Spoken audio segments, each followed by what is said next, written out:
leads the series 10-2-1. Syracuse victorious last year. In the last 4 meetings, Syracuse and Rutgers deadlocked at 2 wins apiece. Tommy Angstad, number 11, set to kick off for the Scarlet Knights of Rutgers. Syracuse has excellent team speed, and 2 of the burners are back deep on the kickoff. Harold Gaydon is 47, and Scott Schwades is number 16. Ball game is underway, and it's taken by number 16, Scott Schwades, just a freshman. He returns the football across the 25 to the 30-yard line, and that's where the Orangemen will put it in play, 1st and 10. Todd Norley, quarterback, leads out the Syracuse Orangemen. Let's check the offensive unit. Norley is the quarterback. Gaydon and Ziegler are the running backs. Good speed in Mike Morris and Marcus Hackett at the wide receivers. The interior line, Brodsky, Jerzinski, Stevens is the center. Belanti and Marone handle the right side. Marty Chalk is the big tight end. 1st and 10, 30-yard line for the Orangemen of Syracuse. 2-1, 2 consecutive wins following the opening day loss to Temple.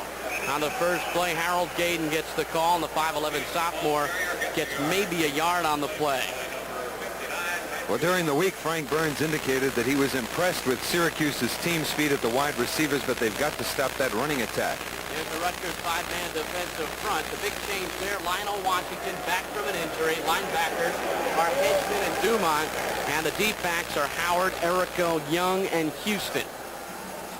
2nd down, 9 yards to go for the Orangemen of Syracuse. Todd Norley calling signals, pitches back to Harold Gaydon. Gaydon gets 2 yards on the play. Tackle is made by Carl Howard. Fine effort by Howard. Once again, they've got to stop that run. That's what Dick McPherson, the coach of Syracuse, says he prefers to do. And certainly that's what the statistics indicate, that the emphasis has been on the run. They have about equal yardage, 538 total yards running, 500 yards passing, but they've run almost twice as often as they have passed the football.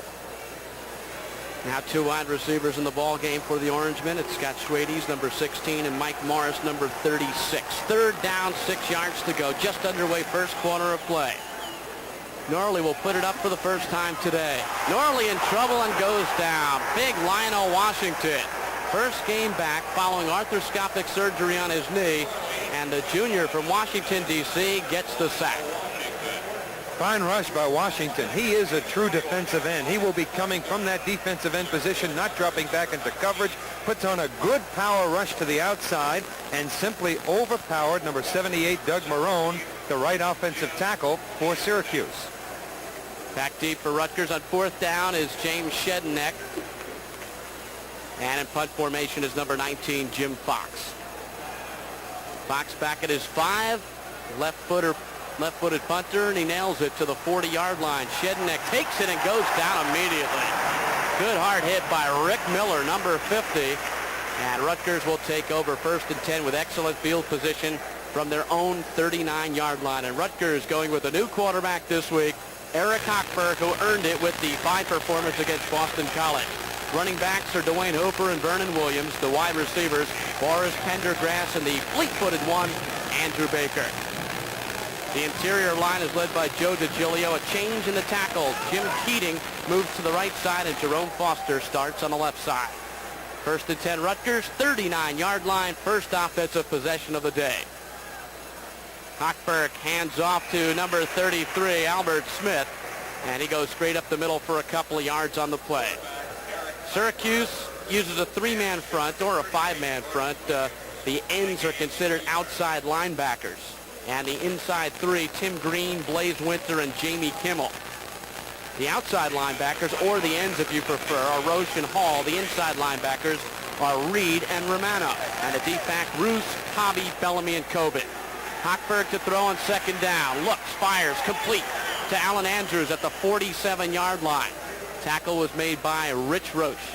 Alan Andrews has caught 8 passes in each of Rutgers' 2 previous games. The offensive line on that last play did not go down into a 3-point stance. They were just standing at the line of scrimmage. There you see Eric Hochberg, a traditional type passer, dropping back into the pocket. Good overhand delivery, good pass protection on that last one. No reason to get down into the 3-point stance if you're not trying to hide the fact that you are intending to pass the football. 3rd and 2, Rutgers at their own 47. Hochberg will put it up. swings one out to Vernon Williams, and he is stopped cold by Blaze Winter. Excellent hit by the Orangemen, and Rutgers will have to punt on 4th down. You had indicated that Syracuse uses a 5-2 defense, but they'll go to a 4-man defensive line and a nickel package, put in a 5th defensive back. Once again, Hochberg, fine overhand delivery. Not much yardage on the play. You saw the offensive lineman. There's Owens trying to get out in front of the receiver. The play was timed poorly. The receiver was out too wide, or the lineman didn't get out there fast enough. Ed Coben back in single formation to receive the punt from Gary Liska. Liska hangs a beauty. And a fair catch called by Coben back at his 19-yard line. That's where the Orangemen will start. 1st and 10, no score, 10:57 left, first quarter of play. Dome in Syracuse, New York holds 50,000 for college football. A crowd of 29,000 expected today. There are Todd Norley's stats on the season. Had a big game a week ago against Northwestern. Was 11 of 14. On 1st down, the Orangemen pitch it back to Harold Gaden, and he is stopped for a big loss. Jim Dumont, number 53, with some help from Danny Errico, made the tackle. Another fine effort on the part of that defensive unit for Rutgers. There you see him charging, getting good penetration. Now, when you can get into the backfield and throw a guy like Gaden for, what is that, a 3-yard loss, that's a good linebacker. Of course, we know from past experience that Jim Dumont is one of the best. Number 94, Randy Hannes, replaces George Piquel as nose guard for Rutgers. Syracuse sends twins to the right side of the field. 2nd down, 13 for Todd Norley and company. Handoff goes to Gaden. Gaden gets to the 20-yard line, and that's all. Bobby Dumont made the tackle for the Scarlet Knights. Syracuse has an offensive line that flip-flops. In other words, they have a strong side and a weak side. One side bigger than the other, better geared to drive blocking, hitting the defensive people and driving them back. That's where they'll run for short yardage or just to pick up good yardage. And the other side of the line, better at pulling, trapping. That's the offensive guard that will do more pulling, Greg Jasinski. 3rd and 9, back to throw Norley. Fires across the middle. He has a receiver. It's Mike Ciano, and Ciano has a 1st down. Up to the 39-yard line. Tackle made by Carl Howard, number 26. Butch Young also in there on the stop. Frank Burns had indicated they've got good speed at the wide receiver spots. They have not proven anything, as many of them have been injured throughout the season. And last year, wobbly pass, but certainly it gets there. And you see Ciano, hate to say it, but he split the zone. There's a time to break that zone, Harold Young, and come up and cover on a man basis. Ciano wide right on 1st and 10. Hand off to Gaden. Gaden straight up the middle, a couple of yards at the most. Tony Sagnella, Jim Dumont in on the stop for the Scarlet Knights. Well, there's no doubt that Rutgers would like to do exactly what they're doing, stop the Syracuse running attack and force the sophomore Todd Norley, who has again really not proven himself, to throw that football and to throw it often. The more often he throws, the better chance Rutgers has of coming up with an interception or the big play, a sack. Frank Burns, head coach of the Rutgers Scarlet Knights in his 11th season. 2nd down, 7, Orangemen from their own 42. Norley sets up, looking for a swing pass. Flag is down on the play. Ball caught by Brent Ziegler. He is buried at the 41-yard line by Lionel Washington and Randy Hannes, but a flag down somewhere in the offensive backfield vicinity. Screenplay, not to the flank, but really pretty much off tackle. You see the good rush. Quarterback takes a 5-step drop, then drops back 5 or 6 more yards, and there you saw Lionel Washington coming in on the tackle, along with 94 for Rutgers, Randy Hannes. Penalty is called against Rutgers, and Syracuse will accept the call. Moves the football up to the 47. Your referee today, William McDonald. Offside against the Scarlet Knights. It will be 2nd down now and 3. Randy Hannes starting at the nose tackle position for Rutgers, the spot that George Piquel had started at last week. Wide to the left side, Mike Ciano. Slot left, Mike Morris. 2nd and 3. Norley hands to Gaden. 1st down, Rutgers territory, 46-yard line. Tackle made by Jim Dumont and Carl Howard.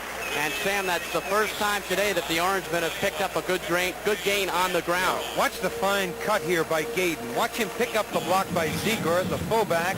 And you see Bob Dumont was in good position. The only mistake he made was not disengaging the fullback Ziegler, getting rid of him, getting off his body. But he played it well, Dumont. It was just a fine cut by Ziegler, by the running back Gaydon. First down, Syracuse, Rutgers 46. Gaydon gets the call, gets two up the middle. Randy Hannes, the nose man, a junior from Allentown, Pennsylvania, led the charge for Rutgers. 7 minutes, 36 seconds, first quarter. No score between Syracuse and Rutgers from the Carrier Dome in Syracuse, New York. Jim Dumont once again leading the team in tackles. He had 16 tackles last week against Boston College, and it was he that stopped Syracuse on that last play. Wide to the left side, number 14, Mike Ciano. Slot left, Scott Schwades. Out of the I formation, second down and 8 for Syracuse. The reverse, and it gets to Scott Schwades. Schwades has a first down. He's at the 25. He's at the 20-yard line. He's down to the Rutgers 13. They use the flanker reverse with the young freshman, Scott Schwades from DeWitt, New York. Yes, they were anticipating now that Rutgers is looking for the run. They've been running the football. The linebackers are playing tight. Everybody geared to stop the run, and there you see Scott Schwades. I almost said Gare Schwades, and he just had Rutgers defense fooled. Again, heads-up play by the part of the defense. In other words, they were converging on what they thought was the ball carrier, perhaps some overreaction on the part of Bob Dumont, the linebacker on that side. First and 10, Orangemen, 13-yard line of Rutgers. Norley hands to Gaydon. Gaydon cuts to the 11. Tackle made by Jim Dumont. Syracuse on the move. 6:29 left in the first quarter, and the Orangemen looking to draw first blood. Gaydon had a good day last week against Northwestern for Syracuse. He carried 30 times for 132 yards. That was his first start. Both Gaydon and Covington, the other tailback, are averaging 4.4 yards per carry. Well, Syracuse would like to get on the board first today. As you can see, they have not had much success in the first quarter in their first 3 ball games. Second down, 8 at the 11. I formation. Gaydon gets the call, works the right side. Bob Dumont made the pop, and Gaydon goes down near the 8-yard line, so it brings up an interesting 3rd and about 5. Excellent play by Bob Dumont, the defensive end for Rutgers. Watch number 35, how he takes on the pulling guard, Jarzynski. There you see him getting up off the ground. He stopped Jarzynski, went over the top, and made the tackle. You can't ask for any more of a linebacker, defensive end in this case. For the first time today, Jamie Covington has checked it to the backfield. 3rd and 5, Orangemen from the 8. Covington sweeping the left side. He's at the 5, and he has a first down, and a late flag is thrown on the play at the 3-yard line. Jamie Covington sweeping the left side, but hold everything, a flag on the play, and it's a clip against Syracuse, and that is a big penalty that close to the goal line. And of course, that's one of the things that hurt Rutgers last week against Boston College. 5 turnovers and 9 penalties. Dick McPherson, the coach from Syracuse, has some pro football experience. He coached with the Broncos and Kansas City Chiefs, and you can see the pro influence in his offense, using the 2 setbacks and also pulling those offensive guards.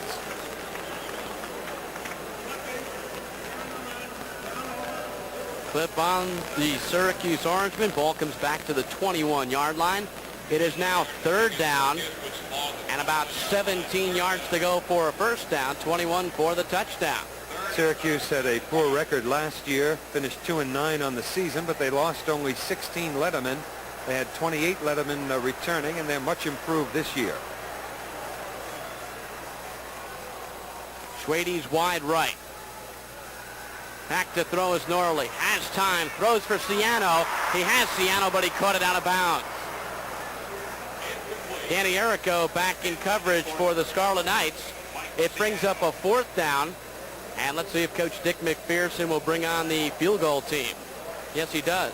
Nice pass by Norley, just out of bounds. Not bad coverage by the Rutgers team. Of course, Norley last week completed 11 of 14 passes, 197 yards, and that set a single-game percentage record for Syracuse of 78%. Of course, he didn't throw very often. Here's Don McCauley, a sophomore from East Islip High School in East Islip, New York.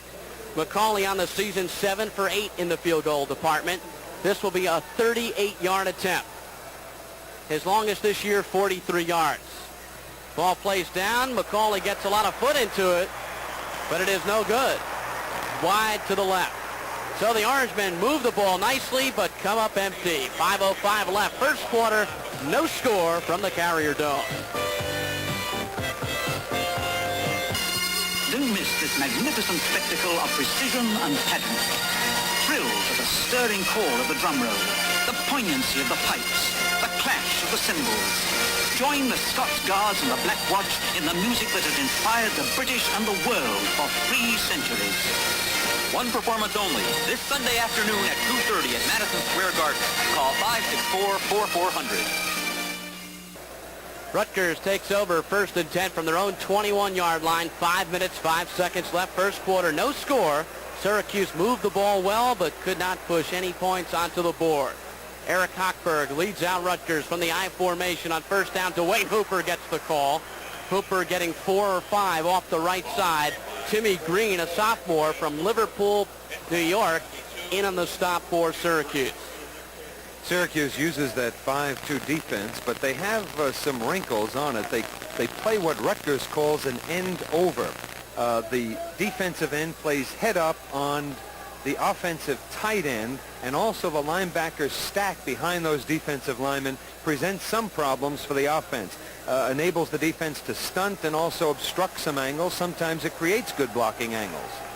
Cooper picked up 5. Second down and 5 for Rutgers. Andrew Baker wide left. Rutgers keeps the ball on the ground, and Vernon Williams very close to a first down.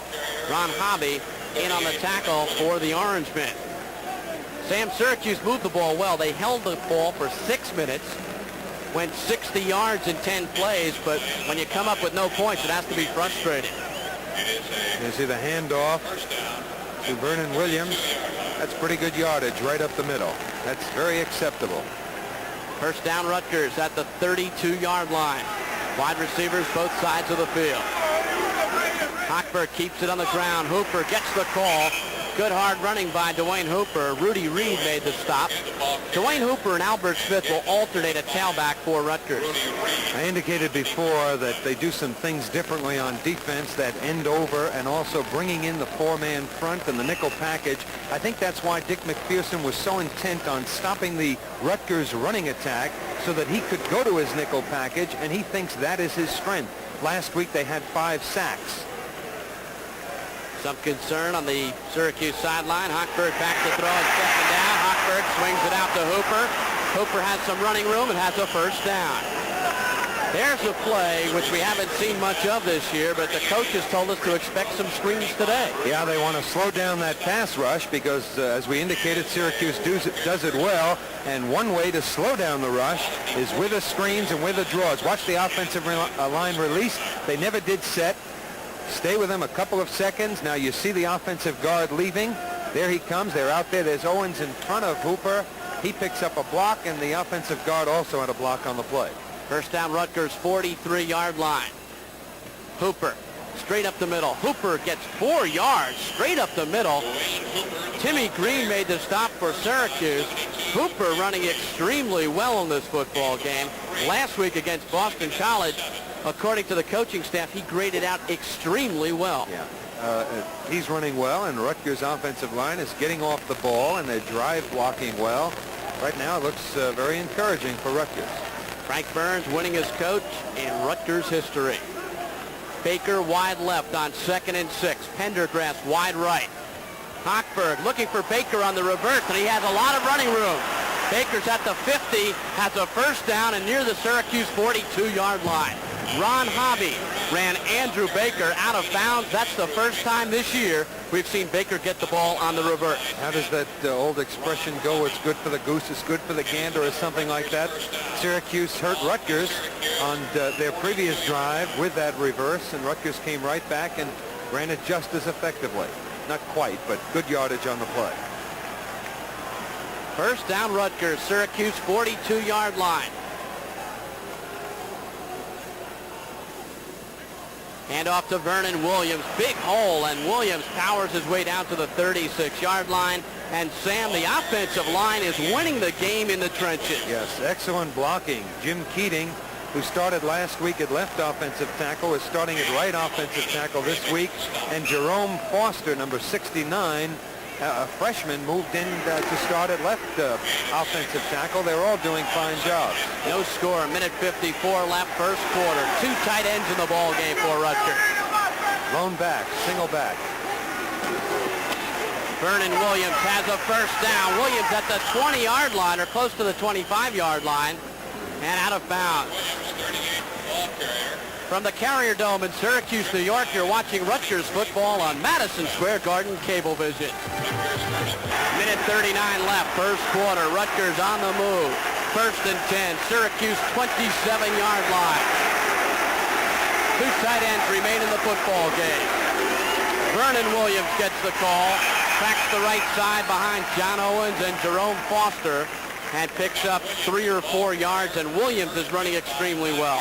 Yes, they are. Rutgers running from that one-back offense, 2 tight ends, 2 flankers, and the coaching staff said that they intended to use that. They didn't use it on the first drive because they were moving the ball fairly well, and even on this drive, it started out well. The intent is to keep that defense honest and to keep them balanced, we indicated before, from that end-over position. Second down, 7.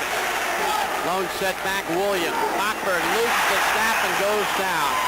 The first miscue in this entire drive, and jumping on the ball on top of Hochberg was Vic Bellamy. And of course, one of the reasons that they lost last week, mistakes of that type. As he took the handoff, I believe he just did not tuck the ball or did not move the ball out to his left as he was preparing to hand it off or pitch it out, and he hit the offensive guard with the football, causing the fumble.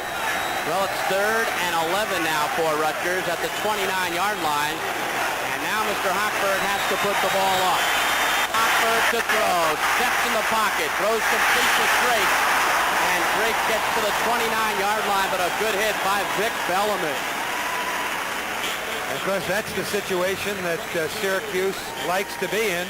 In the situation where he knows the quarterback is going to pass, they put in those 4 linemen. However, he still gets good pass protection. He had time to throw the football, couldn't find anybody downfield, and just dumped it off to his tight end, breaking over the middle. 4th down, Rutgers at the 28-yard line. Tommy Angstadt onto the field to try a field goal. You will probably see Hochberg throwing a great deal to his tight end and his setbacks today because of the pass rush and because, of course, he doesn't scramble or run as well as LaFrere. Well, the first quarter has expired. Time has run down, and Angstadt will try the field goal when we begin play in the second quarter of play. No score. Syracuse and Rutgers from the Carrier Dome in Syracuse, New York. At Manufacturers Hanover, we make the facts work for you. That's why you're coming to us for the facts on savings, facts on credit needs. You're also calling our special fact phones, using our fact coupons and fact sheets, attending our free fact seminars. You're even getting the facts and cash from our MHT 24-hour banking centers. So keep coming to Manufacturers Hanover Trust, where our facts make your money worth more. Look where the facts got us. Introducing the ColecoVision Roller Controller. With it, your vision expands. Now, speed all over the screen.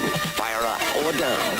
It comes with Slither as a bonus. But the excitement doesn't stop there. It makes arcade games like Pepper even peppier.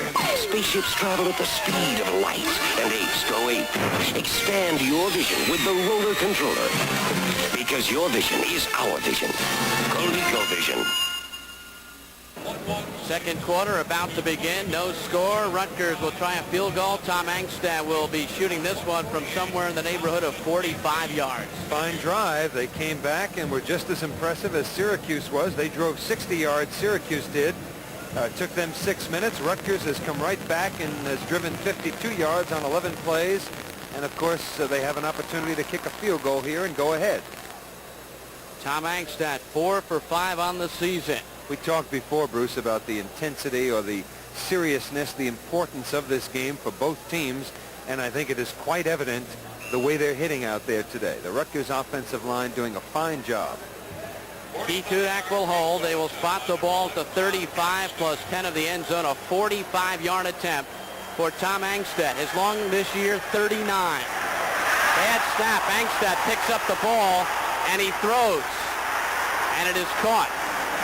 Whether it was an eligible receiver or not, I don't know. It's down to the 29-yard line. The ball was caught by number 87, tight end Scott Drake. So you don't like to see a kicker throw the ball, but that's exactly what Angstadt did. Well, as long as you see it was just, I don't know whether it was a bad snap or he just dropped it, couldn't hold on to it. Not much danger here. He's throwing into a crowd, and whether it's intercepted or not, he's still picking up 10 yards on the play, because had he not thrown it, he would have been tackled, obviously, and they would have had the ball there. Syracuse takes over at their own 28. Todd Norley leads out the Orange men. Norley hands the ball off to Jamie Covington. Covington tracks the left side, gets to the 33. Jim Dumont made the tackle all by himself.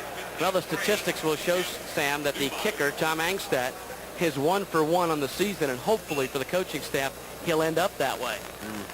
Another mistake on the part of Rutgers, however, fumbling that snap from the kicker, and of course that's what hurt them last week. They had 5 turnovers against Boston College, and BC scored twice after recovering fumbles and on a 57-yard interception return. His second quarter has been the big one so far this season for Syracuse, and Covington gets the call, and Bob Dumont rolled off his man and made a fine individual tackle somewhere near the line of scrimmage. Well, Dumont made the tackle, but Bill Beschner should get as much credit. He was the man that they were attempting to trap. Number 62, watch number 65 there for Rutgers, takes on the trapping guard, holds his ground, stuffs the hole. No place for the running back to go with a football. Dumont breaks across and makes the tackle. Have to have unity on that defensive unit. There's interdependency. Everybody playing together. Everybody must do well for everyone to look well. 3rd and 5. Norley back to throw. Throws to Covington out of the backfield. And Covington is brought down by Jim Dumont. Fumbles the football. Rutgers recovers, but I believe the ball was blown dead. Yeah, I believe he fumbled the football when he hit the ground. And, of course, unless he fumbles prior to hitting the ground, it is not a fumble. Very close to a first down. They may bring the chains on. Heck of a hit by Jimmy Dumont. Yeah, Dumont's all over the place. Norway dropping back into the pocket, looking downfield. Well, I think he intended to throw to Covington coming out of the backfield right from the inception on that one. Rutgers dropping back into zone coverage, had deep drops, and no one saw Covington coming out of the backfield. But it is good enough for an Orangeman first down at the 38-yard line. Syracuse was concerned about their offensive line, had a lot of people graduate on the offensive line. I believe they lost 4 starters. However, they feel they have excellent running backs, and of course one complements the other.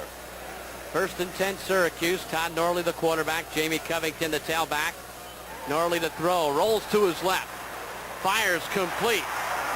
Roland Grimes, the reserve fullback, brings the ball up to the 46-yard line, and Harold Butch Young made the tackle. There's great pressure on the linebackers in this situation as the quarterback Norley rolling out to his left.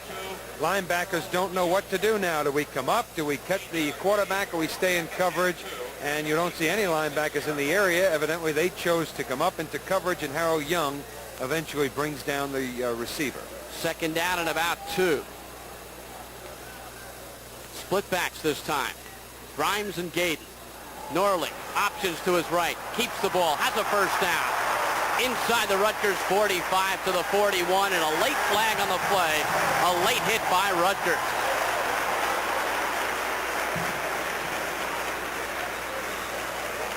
Last week, Rutgers had a late hit against Doug Flutie of Boston College, which cost them dearly, and again here today. Fakes to the fullback going into the middle. Now he has the option of pitching it out to that tailback or holding it himself. Nobody pressing him, so Norley elects to carry the football for good yardage. Of course, the success of the fullback up the middle on that option play is what really makes the play go. If your fullback is getting good yardage and people are starting to converge in the middle, drawing in the defensive tackles, it enables the quarterback to get much more yardage, either running the option himself or pitching out. It's a big 15-yard penalty, personal foul, a late hit called against Dumont, Jim Dumont, and Syracuse has a first down at the Rutgers 26. That hurts. We mentioned before they had 9 penalties last week. Todd Norley on 1st and 10. Split backs. Gayden gets the call. Gayden dances to the 21. Tackle made by Jim Dumont, who is all over the football field. It was Bob Dumont that crashed into the backfield from his defensive end position. Watch number 35. He has a shot at the tackle. Can't quite bring down Gayden. 4-yard gain, 2nd and 6. No score. 12-20 in the first half. A fast-moving game. Both teams keeping the ball primarily on the ground. Norley hands to Gayden. Gayden slips inside behind Tom Stevens, Greg Jarzynski, and Steve Valenti, his front 3. And Matt Bachman made the tackle for Rutgers. It will bring up a 3rd and short. Well, not very surprising that Syracuse is able to move the ball fairly well. But I think that Rutgers moved the ball just as well when they had the football, and the strength of this Syracuse team is their defensive unit. Jamie Covington checks into the Orangeman lineup. Fullback is Roland Grimes. So Grimes and Covington. Twins to the left side. Now Schwades goes in motion right. Covington stopped very close to a first down. Dumont again made the tackle. The initial hit was made behind the marker, but it is still very close to a first down. Once again, watch number 2, Butch Young, break into the backfield and disrupt Ziegler, the league blocker. Try to come underneath the blocker up into Covington's lap. Couldn't quite get there, but certainly he forced the back to cut to the inside, which is what he wanted to do. 4th and 1. Don McCauley coming on for a field goal attempt. That will be a 35-yard attempt. Ball placed down. McCauley's kick is high enough, deep enough, and perfect. Syracuse is on the scoreboard first. 10 minutes, 47 seconds left in the first half. Syracuse 3, Rutgers nothing.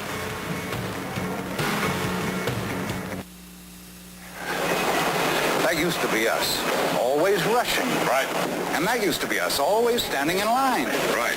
On TWA, we got our return trip boarding passes on our flight out, so we go straight to the gate. Right. We even reserved our favorite seats in advance. Right. And nobody can get you through the airport faster than TWA. Right. Since we have our seats together, we can work together. Wrong.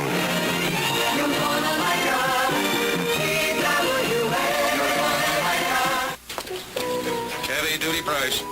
It's too expensive for me. You got a deal. Thank you, Payne Weber. Someday. Maybe next year. I can hardly believe it. Thank you, Payne Weber. In this highly competitive financial world, Payne Weber believes the quality of life just might depend on the quality of your investments. Thank you, Payne Weber. Well, Don McCauley, a sophomore from East Islip, New York. Last year as a freshman did not see any action. This year, well, he's one of the real surprises for Coach Dick McPherson. He is now 8 for 10 on the season and put Syracuse on the board first. Syracuse, another impressive drive, this time going 52 yards in 9 plays and eventually having to settle for the field goal. I'm sorry. Yes, the field goal. Both teams have held the ball well, have moved the ball down the football field, and the clock has continued to roll. One of the fastest first halves that we have seen in a couple of seasons. Well, because of the lack of passing. Of course, last week we had a record-setting number of passes thrown by Rutgers and their quarterback, Hochberg, who set a team record with the 42 passes that he threw. Very impressive, however. Boston College was in a little bit of a prevent defense some of the time. They also had some substitutes in there, but he was still finding the open man and delivering the football. And Rutgers was playing catch-up last week, hence the reason for the ball to be in the air every play. McCauley hits it. Danny Errico handles it for Rutgers at the 9. Errico is out to the 18-yard line, and he is really popped by Tom Pigeon. So Syracuse puts Rutgers in a hole, and the Scarlet Knights will start from their own 18-yard line, trailing 3-0. Here's Eric Hochberg, who got the start today. Just a sophomore, from State College, Pennsylvania. Syracuse has had good coverage on their kickoff coverage throughout the season, or especially last week. They beat Northwestern 35-0. Evidently, they kicked off quite often, and they never returned to beyond the 20. Hochberg's stats from a week ago, and aren't they impressive? Well, the only thing that was unimpressive were the 2 interceptions. But, of course, when you're putting the ball in the air that often, that's going to happen. Len Beleza, the lone setback, gets the call. Beleza gets across the 20-yard line to the 21-yard line. Tackle made by Bill Pendock and Blaze Winter. And Sam, what Syracuse does defensively often is move a fourth man into the ball game as the front set, and they go a 4-3 or a 4-4. Yeah, they caught. Well, it really, I guess, in this case, it would be a 4-3. That's they've still got 3 linebackers. Unless they put in the 5th defensive back, then it goes to a 4-2. Hochberg on 2nd down and 7 swings one out to Len Beleza. Beleza has some running room. Beleza across the 30 has a Rutgers first down at the 32-yard line. John Roos made the tackle. Yeah, that defensive end was coming from the left side. You'll see number, is it 883? And Hochberg wisely and alertly sees him coming on the play and dumps it off to Beleza. That was his only choice. First down, Rutgers, 32-yard line. Scarlet Knights trail 3-0. First half of play, 9:49 remaining. Again, Beleza is the lone setback. Hochberg barking signals. Beleza gets the call following Clement Unovich, who was pulling from the left side to the right side as the guard. And Beleza's across the 35 near the 36-yard line. Seems to me that Unovich pulls out more than the other offensive guard, John Owens. He's the guy. Well, that makes sense also because he isn't quite as big as Owens, and he does a good job when he is leading interference on those sweeps or traps. Syracuse tough against the run this season. 2nd down, 5 for Rutgers. Scarlet Knights doing well on first down. Hochberg to throw. In trouble, and he is belted from behind. Tim Green, number 72, the sophomore from Liverpool, New York, highly recruited as a freshman, and what a pop. Well, this is what Rutgers doesn't want to get into, a situation where those defensive linemen can really tee off and think about pass. The pass rush has become very important to Syracuse. They call those 4 people up front their 4-wheel drive. You see the hit from behind. Hochberg obviously looking the other way, a right-handed quarterback. Never even saw him coming. Green last week, 2 quarterback sacks, gets his first of this game. 3rd and 12. Hochberg in trouble and goes down, and guess who? Tim Green.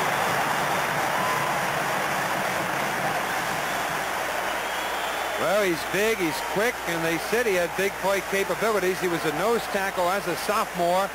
You see him just overpowering the offensive lineman for Rutgers. I believe that it was Jerome Foster.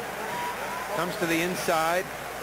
They had their 4 defensive linemen in there. That's the position they want to be in. That's the situation where they have confidence in their people. 4th down, Gary Liska back in punt formation. Liska at his own 5, and he hits a dandy. Sends Ed Coban back to his 37-yard line. Coban, 45. Fine return to the 47-yard line. And Syracuse will have great field position, leading by 3 with 7:36 to go in the half.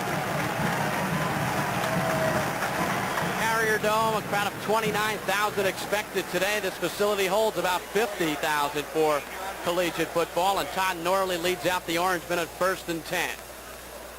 Marty Chalk, tight end to the right side. Handoff, Jamie Covington spins around, gets to the midfield stripe. Jim Dumont made the tackle for Rutgers.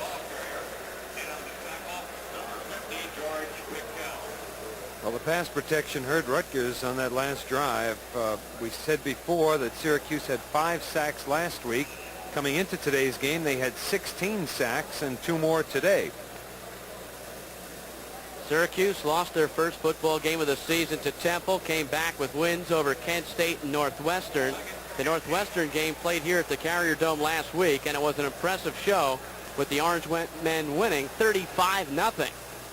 2nd and 8. Again, reverse play is on. Schwades will throw the football, decides to look, fires downfield, and the ball is intercepted by Bill Houston back at the Rutgers 5-yard line. Flag down on the play. Well, Schrade's probably should not have thrown that football. He certainly, it was up for grabs. It was just as much a Rutgers completion as a Syracuse completion. However, the penalty is going against Rutgers. Pass interference against the defense, and Syracuse will have marvelous field position. No, he takes the football, fakes to his fullback, pitches out to Schrade's, son of Gare Schrade's, who played here many years ago. And he alludes, it was at Dumont, Bob Dumont, and the ball is just up for grabs. It's anybody's football. In fact, it's Bill Houston's football all the way. Not the kind of play you want to commit a pass interference call. The ball was just thrown way up in the air. Nobody was clear. And that penalty deeply hurts Rutgers at the 16-yard line of the Scarlet Knights. Syracuse on the move, 1st and 10. Covington cracks the right side. Covington at the 5 and down near the goal line. Big first down. Jamie Covington following the blocking on the right of Marone and Volante. And as is always, when a running back goes for good yardage, watch the other back, number 45, Ziegler. He has the key block. You saw him. You saw Covington break inside Ziegler's block. I believe that was on Cordilla. Or was it Washington? I didn't get the number of the Rutgers man that he had blocked, but certainly a fine block by Ziegler. A good-sized fullback, 5'11", 233 pounds for Syracuse. Injured player on the field for the Orangemen. Syracuse will have a 1st down and goal at the 1-yard line, leading by a score of 3-0 from the Carrier Dome in Syracuse, New York. You're watching Rutgers football on Madison Square Garden Cablevision. Madison Square Garden Cablevision, the network that brings legends to living rooms in the world of sports, now also presents diversified entertainment programming, including classic television spy adventures with Patrick McNee and Diana Rigg in The Avengers, trendsetters of the art, fashion, and music world on Andy Warhol's TV, and some of the biggest names in the entertainment world with The Jonathan Schwartz Show, all on the Madison Square Garden Network. Consult your local listings for time and channel or contact your local cable system. More and more people are coming to Madison Square Garden in groups because of the convenience in reserving seats and special savings. If you have a group of 25 or more, you can get assistance from our group sales department. This applies to the circus, the Bugs Bunny Sports Spectacular, plus dozens of sports and entertainment events in Madison Square Garden and the Felt Forum. Call the Garden's group sales office at 212-563-8080. That's 212-563-8080. Frank Burns, head coach of the Rutgers Scarlet Knights, and he has to be concerned now. Once again, watch the key block. Oh, it was on line. Oh, a little bit of holding there. Maybe that's why the block was so effective by Ziegler, because he held Lionel Washington on the play. Injured player for Syracuse, Steve Volante, right guard, 6'3" senior, and he is being helped to the sideline.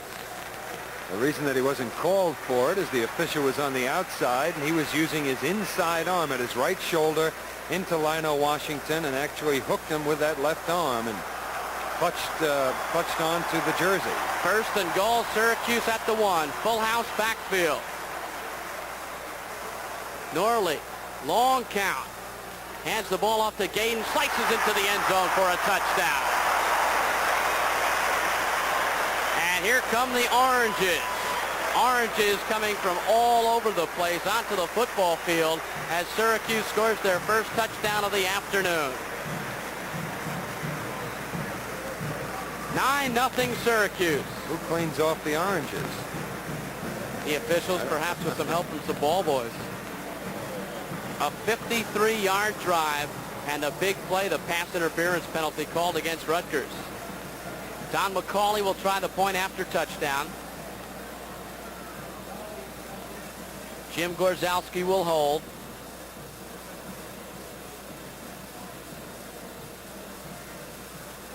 And McCauley is perfect. 7 for 7 on the season.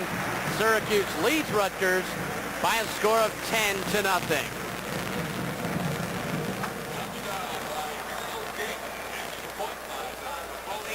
Push-ups on the sideline. I've never seen that's 10 push-ups for 10 points. Oh, all right. All sorts of traditions here.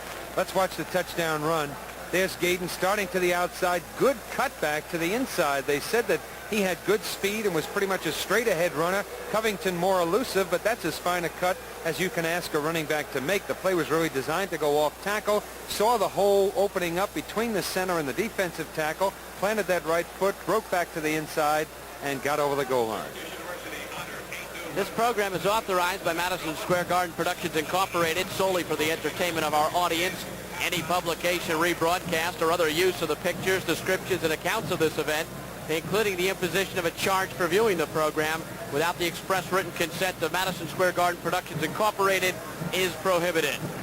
The announcers on this telecast were selected by Madison Square Garden Productions Incorporated. Syracuse leading Rutgers 10-0. 6:19 to go first half. Don McCauley will put it in play. James Shedneck back deep for the Scarlet Knights. Handles it at the 2. He's to the 10. Shedneck to the 20. And gets to the 25-yard line before Ron Hobby made the tackle. Well, Sam, let's see if it becomes Air Rutgers again.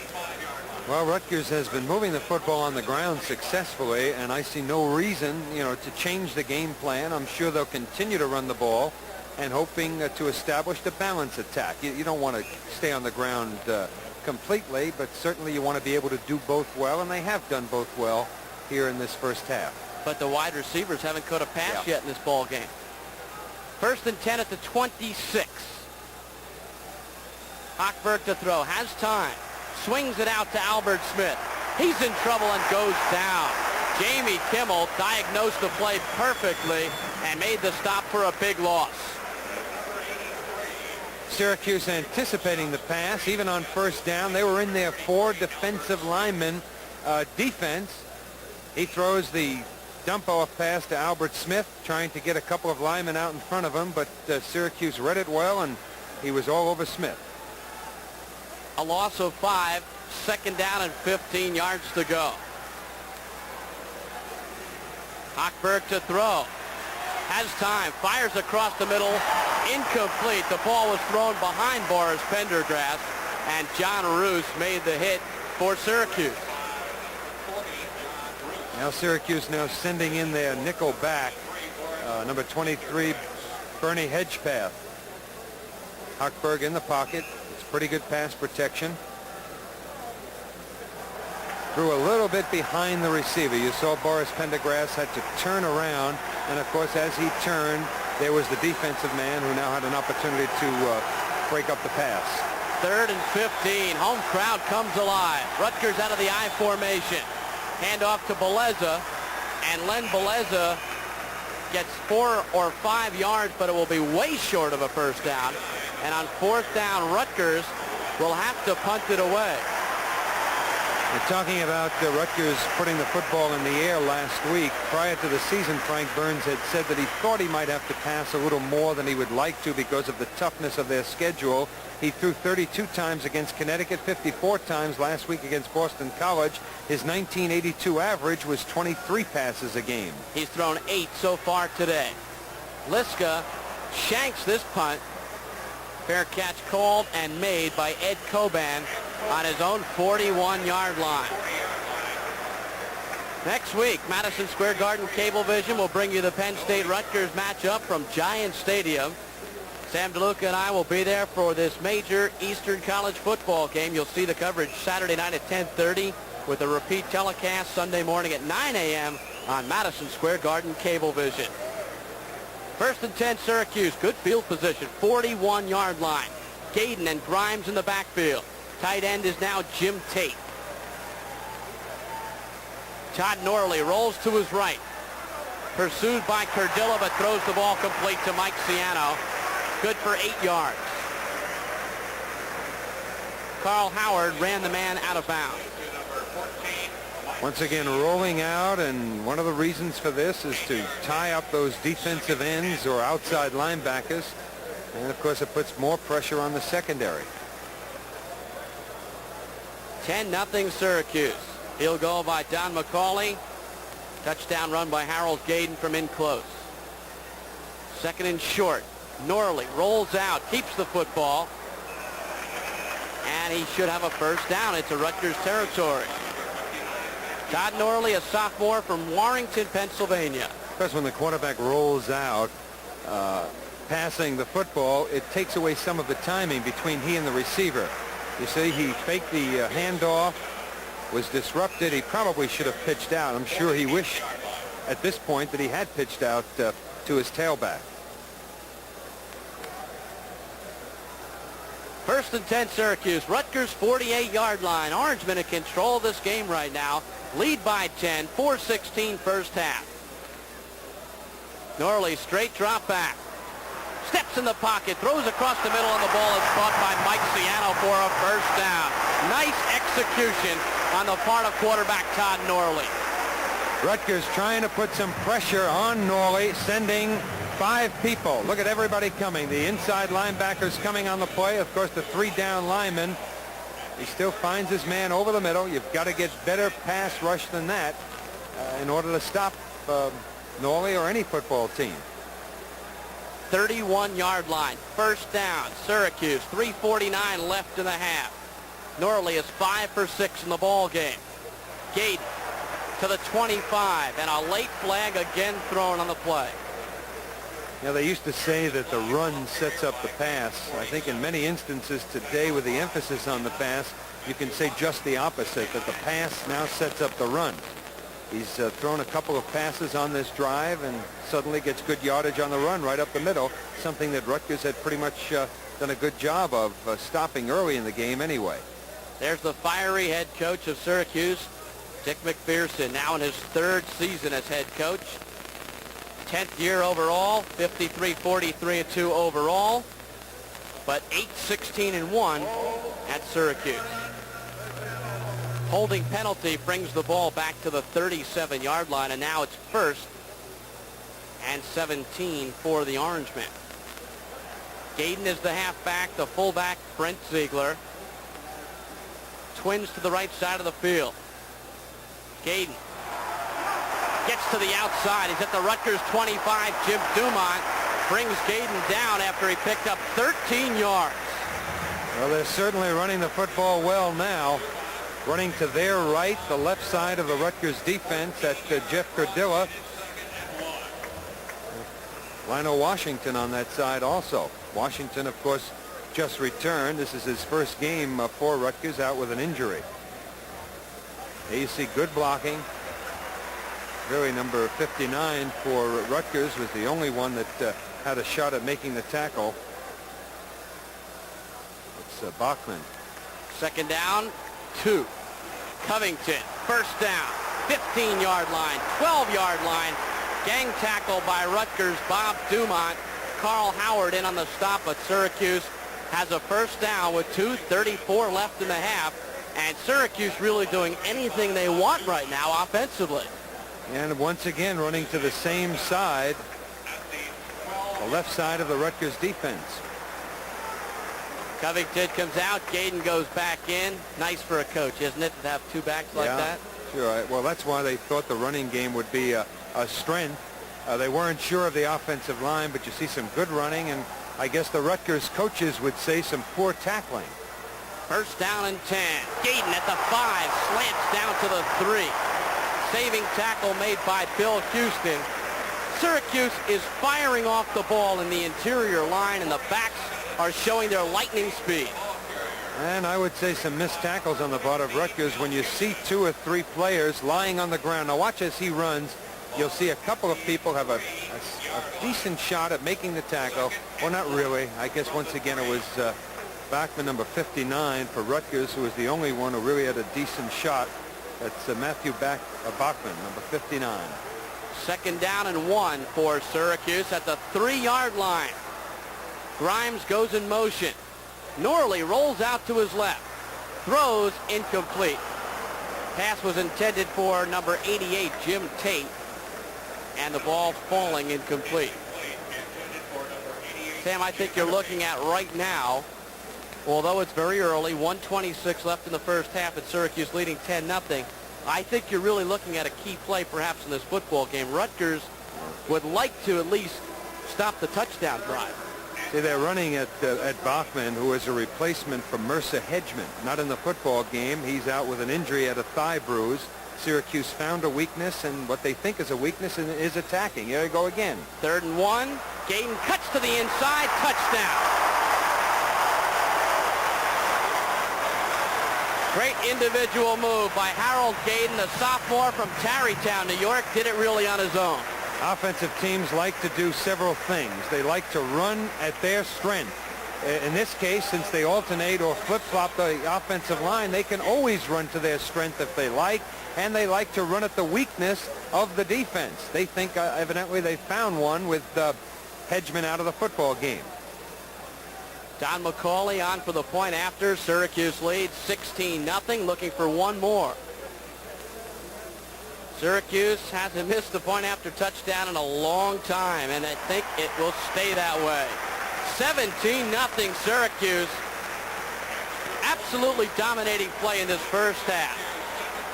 First time Syracuse had the ball, Rutgers did a good job of stopping the running game. In fact, there was 3 downs and a punt. Next time they didn't do a bad job, but the more Syracuse ran with the football, the more success they've had. There's Dick McPherson. Fiery guy, isn't he? Nice man, too. Let's see what happens. Once again, a good lead block. Starts to go to the inside, breaks to the outside, and he smells the goal line. I guess we're going to see the same thing. Really, a couple of people leaping for him, but no one had a good shot at the football. At the ball carrier, with the exception of number 47, Joe Corbin, a defensive back for Rutgers. I thought Corbin and Howard played the corner well, but when Gayden saw that, he used his quickness to cut back in. A lot of people lying on the ground once again and not forming that picket fence, that even pursuit, so that the running back doesn't have a place to cut back. That's ideally what the defense wants to do.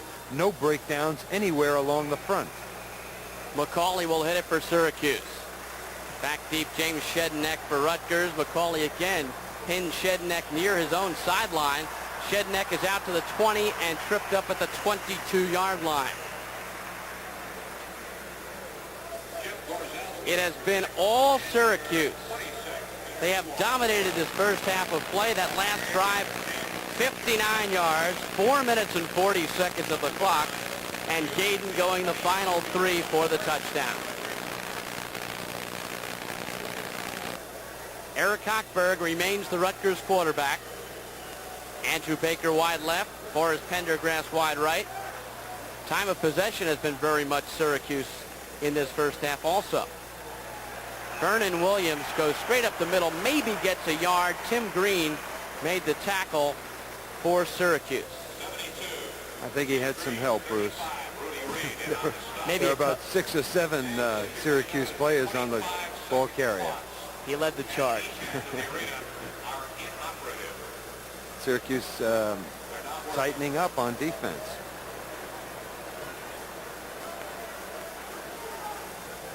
Hochberg still looking to complete a pass to his wide receivers. Hochberg throwing long for Baker, 3 men back in coverage, and Baker pulls the ball down at the Syracuse 38-yard line. And you're looking at a great individual play, a great athletic play by Andrew Baker. Well, Syracuse was concerned about Andrew Baker and Alan Andrews. Now you watch this, and if they can duplicate this in 1 of 1,000 tries, I would seriously doubt it. Once again, it's anybody's football. The ball is underthrown. Baker just does a great job of coming back on the football and fighting for it.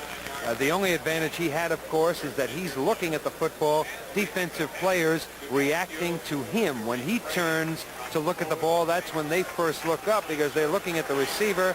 However, it's still an outstanding job. Once again, watch him fight for this ball. Watch him come back to the football and make an all-out effort. This is just a great effort on the part of Baker. It shouldn't go down as a completion for Hochberg. This should be I don't know how the coaches would grade that. Really an excellent catch. It will go down as a 39-yard pass play, but I would say that the key element there was the heart of Baker, who has averaged over 17 yards per reception during his career. 1st and 10 Rutgers, still time in the first half. Pendergrass has it, has a first down. Hoban knocked the ball away, but I believe Pendergrass was down. And no, the referee says that it is Syracuse football. Syracuse will take over following Pendergrass's fumble at the 27-yard line. Yeah, receivers have to be aggressive also. We saw some aggressiveness on the part of Andrew Baker on the previous play. Here, Hochberg right on target. A fine pass. Hits Pendergrass right in the numbers, and he just gives up the football. Yeah, he just was outfought by Ed Coben. He swiped the ball right out of the grasp of Pendergrass. A little bit Absolutely surprised. a good call. I guess he was a little bit surprised, but you've got to hold on to that football, obviously. Good call. I doubted it at first, but it was clean. And Syracuse has the ball back at their own 27. Todd Norley just will run the clock out, and Syracuse will dash to the locker room with a 17-0 lead in a first half that was, well, all Syracuse lead the Scarlet Knights of Rutgers 17-0. We still have 30 minutes more of football to go. I alluded to it earlier saying 24. But we indeed have 30, and Sam, some interesting stats in the first half. Yeah, Syracuse has dominated the first half, and the difference is primarily in the rushing yardage. Rutgers 40 yards on the ground and 16 carries. Syracuse 133 yards on 28 carries. Eric Hochberg, his statistics are fairly impressive. He's 8 for 10 with 1 interception. Here we go. Second half underway. Don McCauley drills it. James Shedneck had it at the 5. Shedneck across the 20, spins away from one man, gets up to the 25, loses the football. There's a scramble for it. He didn't try to lateral that, did he? I don't think so. Rutgers recovers at the 32 or 33. They picked up 5 or 6 extra yards on the play. There's John Cummins of Rutgers. Coban all over the field. Here are the full statistics in the first half. As you can see, first downs were 11-6. Yeah, passing yardage even. The difference, of course, the rushing yardage, and, of course, the turnover, one turnover, the fumble on the part of Rutgers, and also 3 penalties. Doesn't sound like an awful lot, just 53 yards, but really that hurt Rutgers. It's where they come. Yeah, one was on Syracuse's first score. It helped the drive that set up that field goal. Let's hear the... Okay, and the other penalty was on that Schwade's end-around pass. And that was a costly one because that set up Syracuse's second score.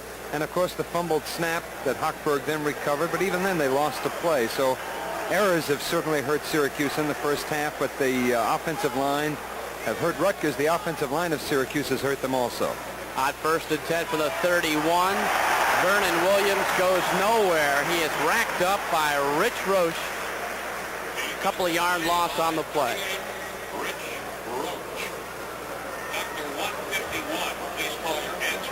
Vernon Williams going to the outside, trying to get it on his own now. He's just trying to outrun the defense. The play was not designed to go there. It was designed to go off tackle. He could not outrun Roche. Second down and 12. Ball at the 30. Baker comes wide to the right. Hochberg straight drop back. Hochberg throws complete to Scott Drake. Drake is up to the 35. It will still bring up a 3rd and 7. Tackle made by Roach and Reed. Nice pass by Hochberg. When he has time to throw, he's right on target. Watch again the overhand delivery. His height is definitely an asset. You see people with their hands up. Still, he can see over them, looks downfield, and finds the open man once again. 8 for 10 in the first half. The Syracuse defense has not been scored upon in 9 quarters. Hochberg to throw. Steps in the pocket. Nice completion to Boris Pendergrass. First down at the Syracuse 45-yard line. Ron Hobby, Vic Bellamy made the tackle. Well, he held on to that one. Remember, in the first half, he had a completed pass stolen from him downfield by Coben. Once again, Hochberg dropping back, traditional type drop, about 5-6 steps, right on target over the middle. Led him perfectly. And Pendergrass puts down his head and picks up an extra yard. First down at the 45. Hochberg again to pass, has time, swings one out to Vernon Williams. Williams to the 40. Williams puts his head down and has a first down inside the 35-yard line. Bellamy and Coben made the tackle, and Rutgers has quickly picked up here in the second half and gone right to the air.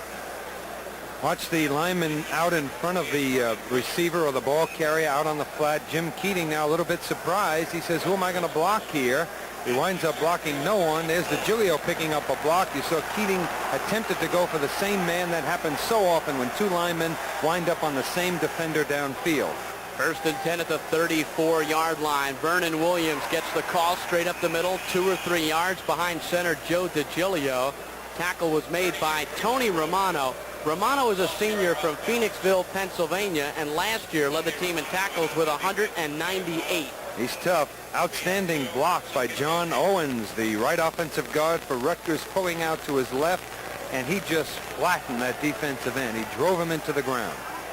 2nd down and 7. Lone setback, Vernon Williams. 2 tight ends, Drake and Andrews. Hochberg in trouble, throws incomplete.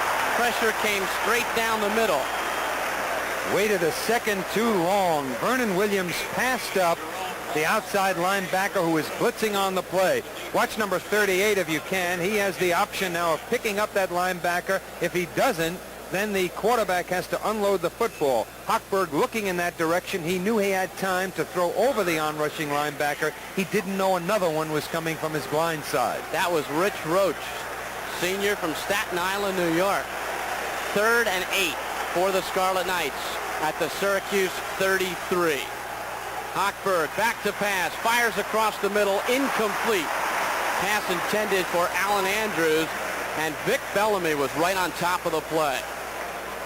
Well, they're sending 4 and 5 people every play. They're intent on rushing Hochberg and not giving the sophomore quarterback much time. But Hochberg shows a lot of poise in that pocket. He doesn't rattle, and he's been hit hard on several occasions. He was sacked twice in the first half and hit as he threw the ball several times, and under great pressure again on that last play. Rutgers looking for 3. Tom Angstadt comes on 4th and 7. He will attempt a 49-yard field goal. Ball is placed down. Angstadt, a lot of foot in this one.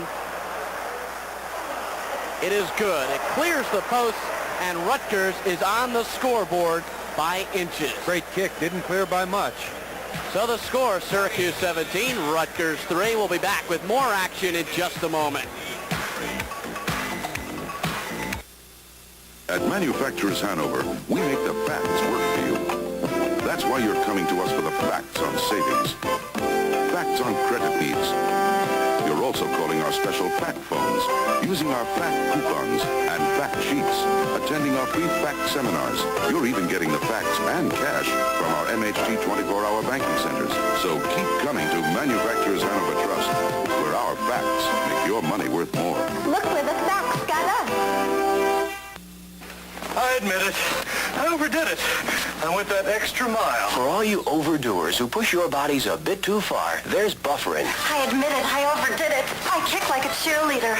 Now I could kick myself. For all your minor aches and pains, there's Bufferin. Bufferin has aspirin, the pain reliever so many sports doctors recommend. Plus, it's buffered to help protect against aspirin's stomach upset. I admit it. I overdid it. I didn't win. But I won't be a sore loser. Bufferin, for when you overdo. Well, the Scarlet Knights of Rutgers get on the scoreboard. Those are the first points scored against the Syracuse defense in over 9 quarters of play. And Tommy Angstadt, who is just a junior, boots the longest of his career, a 49-yard field goal. Rutgers drove 37 yards on 7 plays to set up that 49-yard field goal.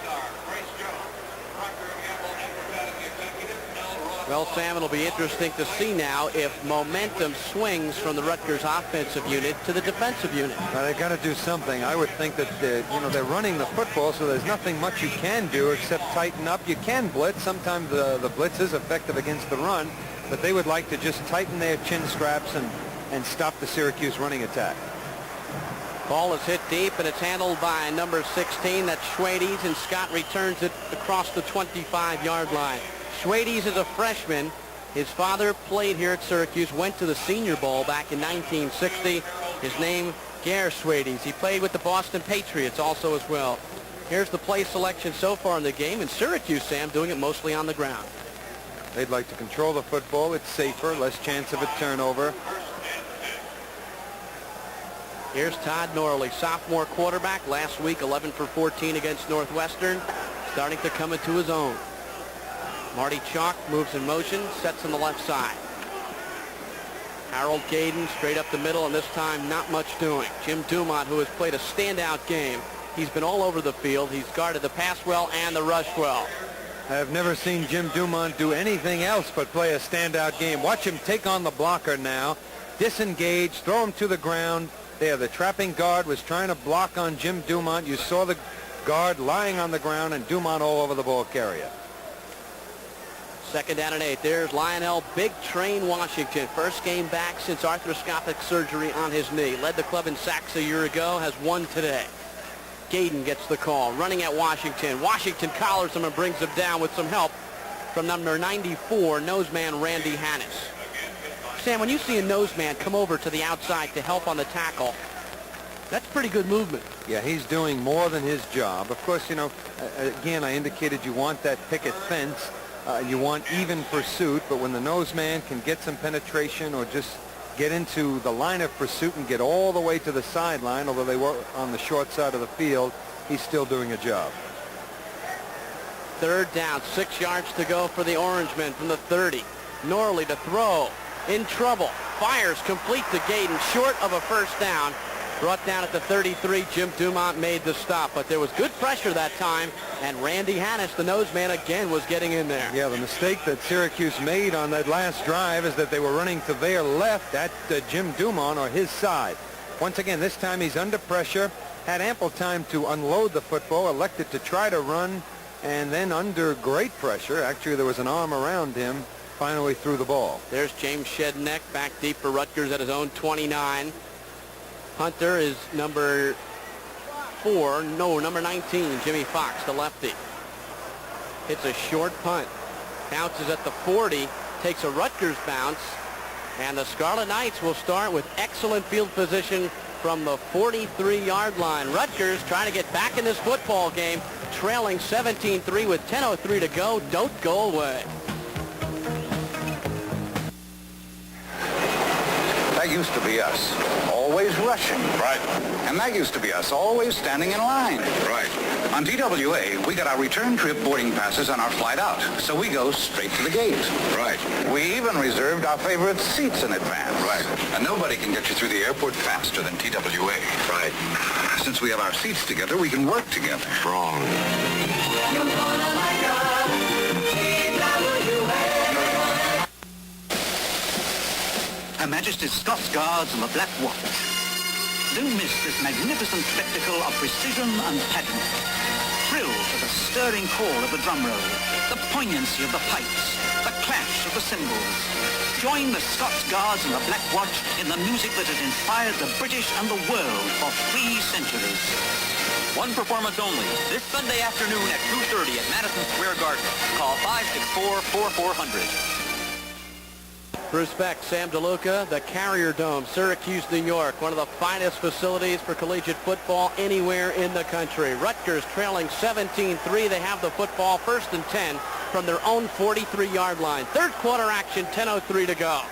Hochberg to throw on 1st down. Throws, and it's intercepted by Rich Roach. Roach is at the 35 and inside the Rutgers 30. A flag is down on the play, and Hochberg just simply threw it right into Roach's arms.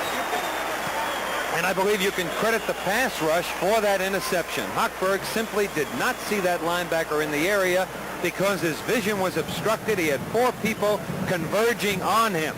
Now watch the pressure. Watch the pressure by that defensive line. They don't quite get there. Rutgers kept in the setback, Vernon Williams to block, but you saw he probably just never saw that linebacker attempting to throw over the outstretched arms of the onrushing defensive people from Syracuse. Blocking below the waist on the return. Syracuse keeps the football. It was a dead ball foul. I'm sorry, it was not a dead ball foul, but it occurred after the return. Once again, you saw the difficulty that Hochberg must have had in seeing downfield over those people, and it was intercepted by Rich Roach. 44-yard line. Syracuse now in Rutgers territory. 1st and 10. Norley to throw. Fires. Incomplete. Pass intended for Scott Schwades. No, it was Mike Morris by mistake. Rutgers sending the inside linebacker, Matt Bachman, just a sophomore, 6'2", 215 pounds, playing for the injured Mercer Hedgeman. And that's an area that Syracuse exploited in the first half, running to that side of the line. Norley, sophomore, started the last 6 games of his freshman season, was 18 of 30 last year, has been the starter this season all the way. 2nd and 10. Covington, I believe he lost his balance and picked up 3 or 4 yards off the right side. And again, Jim Dumont closest to the ball carrier. Good running. When you've got the horses, utilize them. A good coach will use the available talent and try to make the most of it.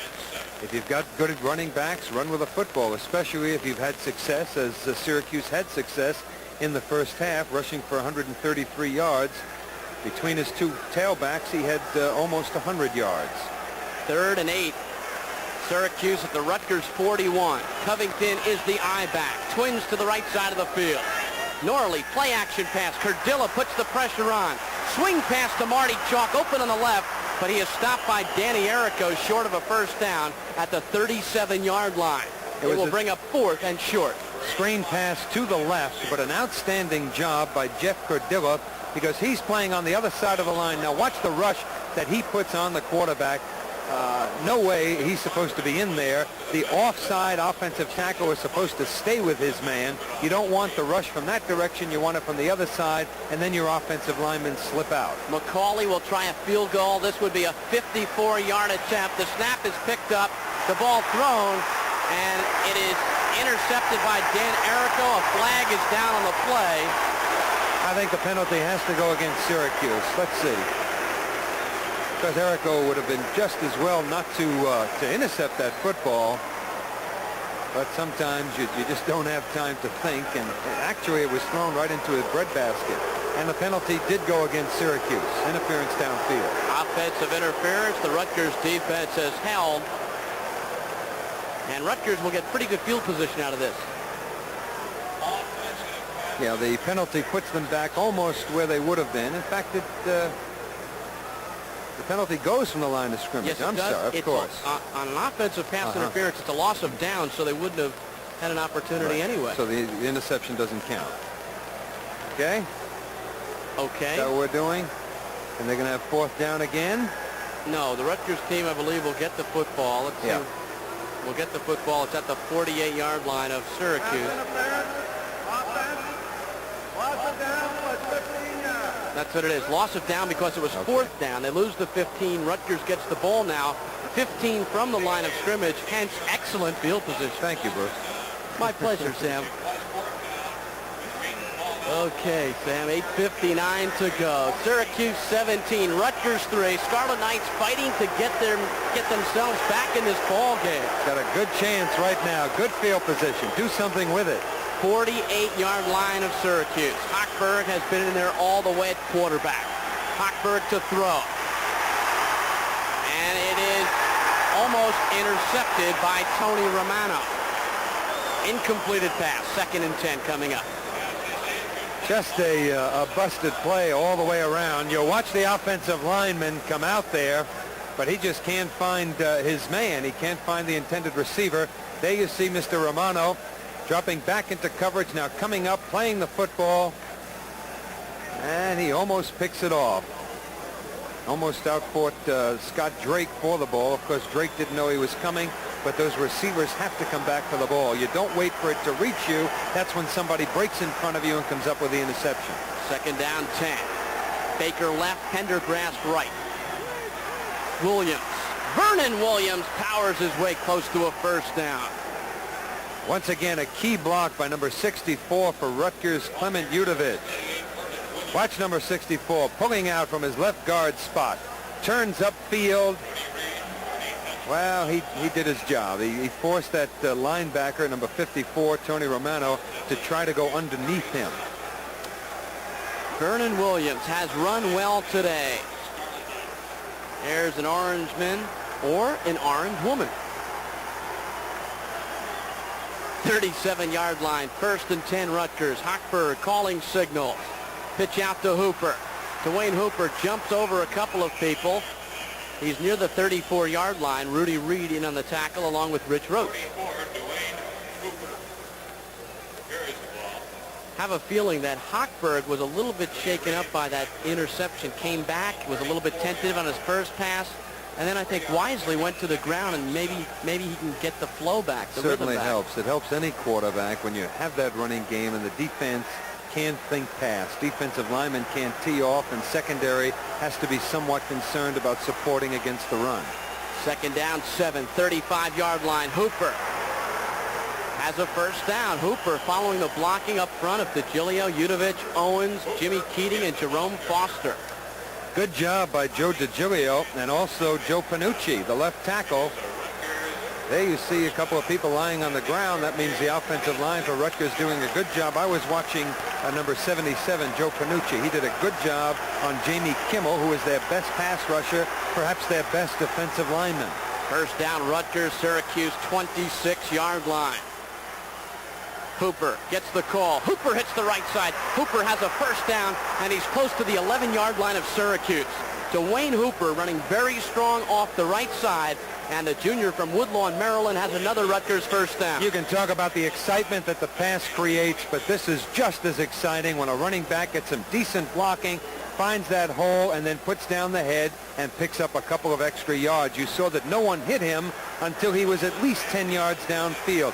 Good blocking on the part of that offensive line. They've suddenly come alive. First down, Rutgers, 11-yard line. Vernon Williams, the fullback, straight up the middle. Williams gets to the 5 before he's stopped by Ron Hobby. Rutgers on the march. 6:50 left, third quarter. Syracuse 17, Rutgers 3, but the Scarlet Knights looking for 6. I guess this is what makes football so exciting, the sudden turnaround. And I don't know what they said to these people at halftime. I don't see anything differently. Perhaps the offensive line taking splits a little bit wider than they did in the first half, but certainly they're coming off the ball and moving people out now. Second down and 5. I formation. Hooper gets the call. Hooper to the outside. He's at the 5. Touchdown, Rutgers. Dwayne Hooper got an excellent block by Clement Udovich, and Hooper barrels into the end zone to cut the lead to 17-9. Well, that time you can give the offensive line a little credit, but most of the credit goes to Dwayne Hooper because number 72, Tim Green, had a clean shot at him. He had disengaged from the offensive tackle, was out in perfect position to make the tackle, and Green has good speed, good quickness. We had indicated he was a nose tackle early in his career here at Syracuse, and Mr. Hooper just outran him. Tom Angstad on to try the point after touchdown. Keith Udak will hold, and Rutgers looks to cut the lead to 7 points. Angstad's kick is perfect, and suddenly we have a football game. 6 minutes, 20 seconds left.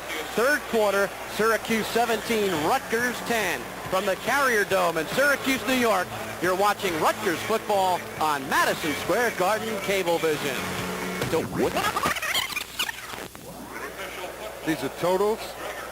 Rutgers back in the ball game. They have cut the lead to 7. Dwayne Hooper looking impressive on the drive and on this play. Now watch Hooper. He's got Clement Udovich out there in front of him. I didn't see if Udovich picked up a block, but he just outran Tim Green and then just ran by that deep secondary man. I believe it was number 22 for the Orange, Jim Bellamy. Pretty good defensive back. One of their strengths is the defensive secondary for this Syracuse team. The strength of the team, obviously, is their defensive unit.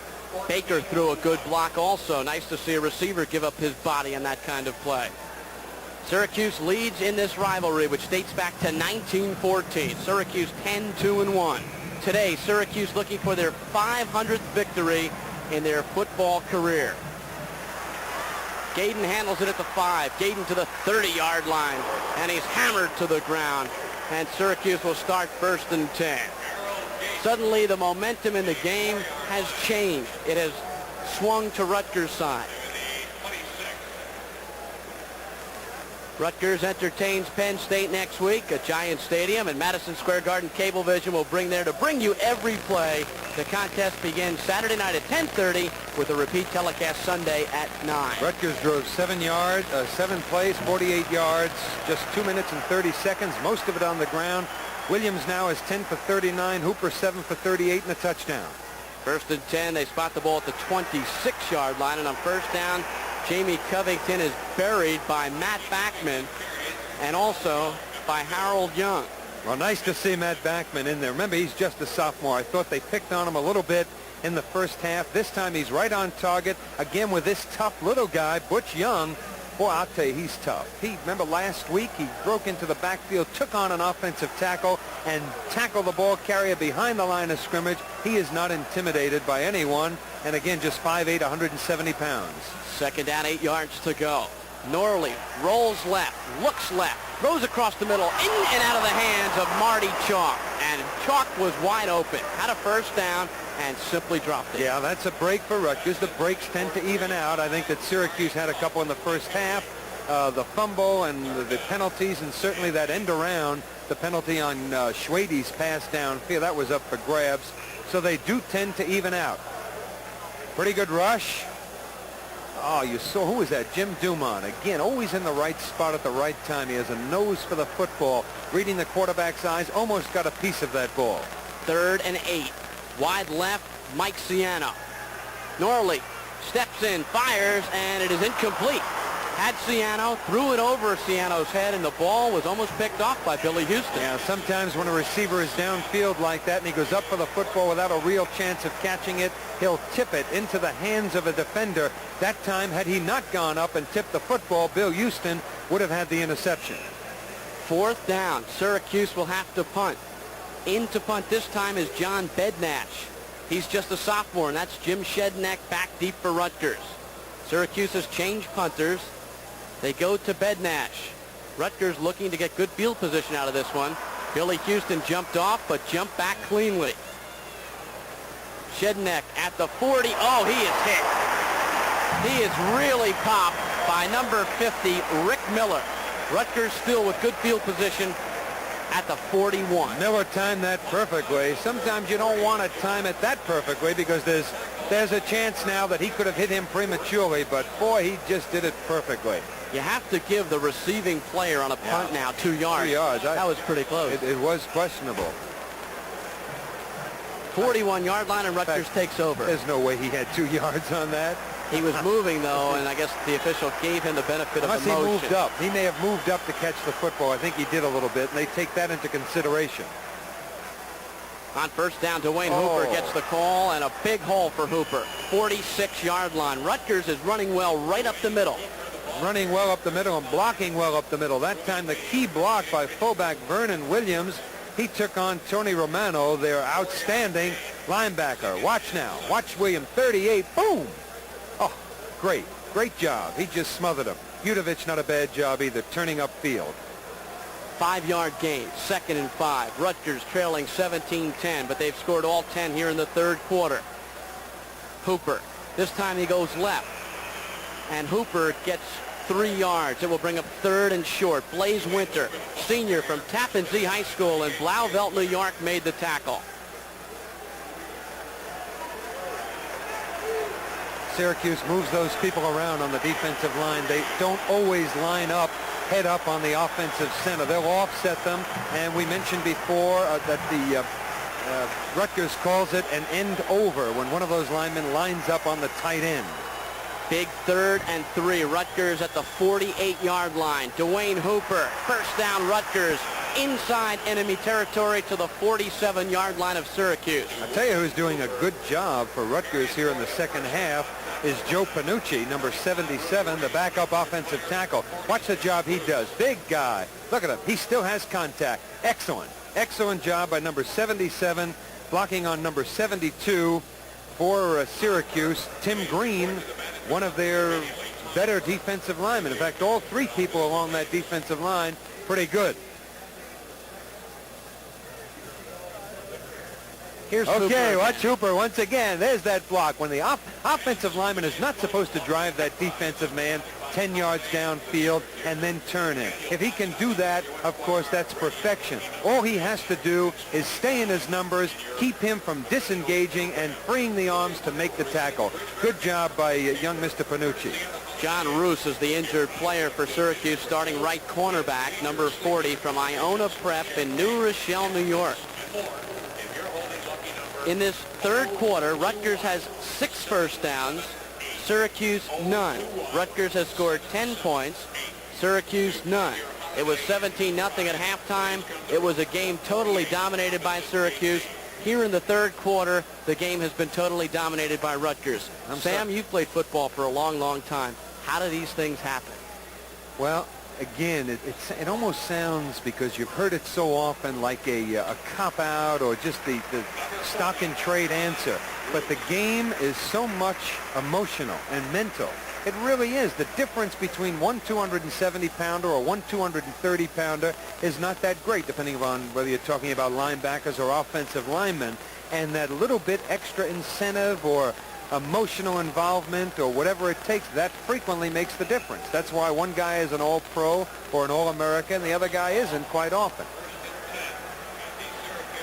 First and 10, Rutgers. Syracuse 47-yard line, 4:01, third quarter of play.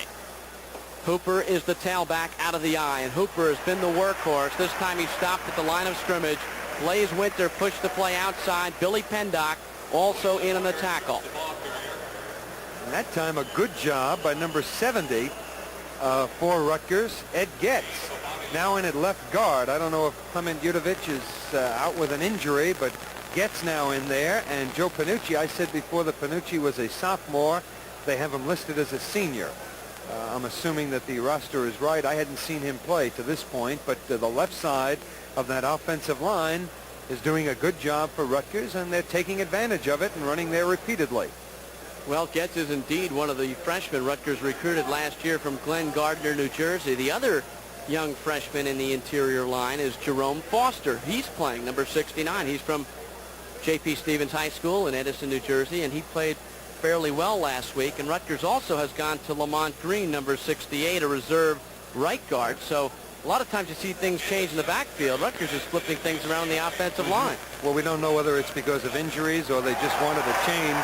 But nowadays, whenever you see anyone who's over 260 pounds, there's a good chance that he's going to be on the offensive line. Years ago, they used to put those people on defense. Now they want more speed and activity and agility and pursuit on defense. And when they get the big people, they put them on the offensive line. You usually, and I say this reluctantly, have your better athletes on defense. Guys with agility and speed and quickness, as opposed to the brute strength often required of an offensive lineman to drive someone out of there. Has it always been that way? No. You know who started that? Paul Brown started it, I think, gosh, back in the 50s. He made a statement as to why he was putting one of his top draft choices on defense, and he said, I'm not going to waste him on offense. And I think he started the trend toward putting the good athletes on defense, people who can do everything.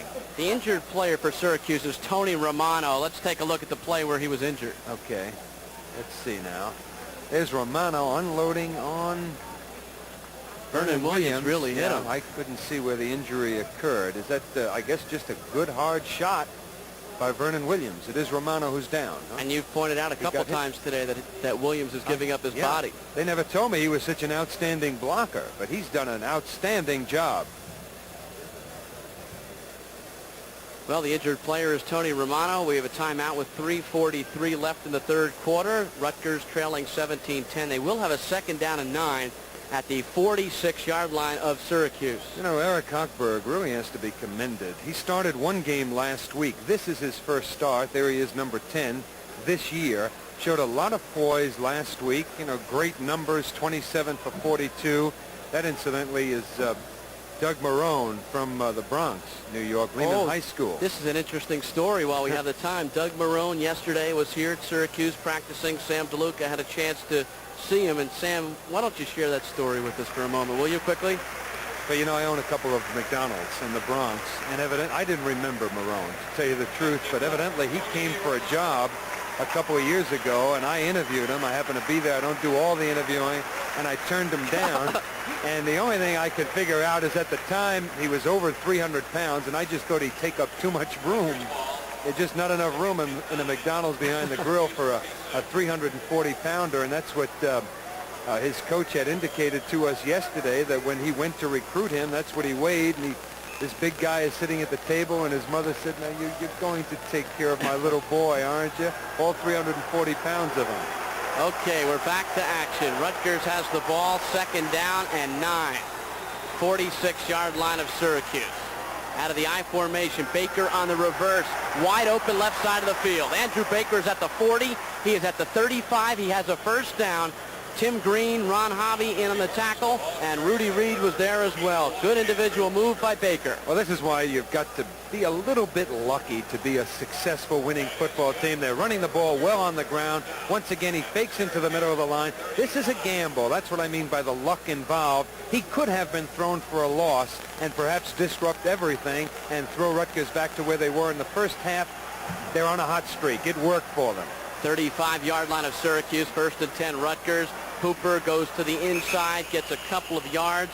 Good hard hit inside by Vic Bellamy, a junior from Philadelphia, Pennsylvania. There's Romano, appears to be, well, in better spirits. He was smiling a moment ago. He's got a big ice pack on that neck, and he is a tough athlete from Phoenixville, Pennsylvania. I would imagine that he sustained a neck injury, possibly a head injury, but the way he was hit, it probably is a neck injury.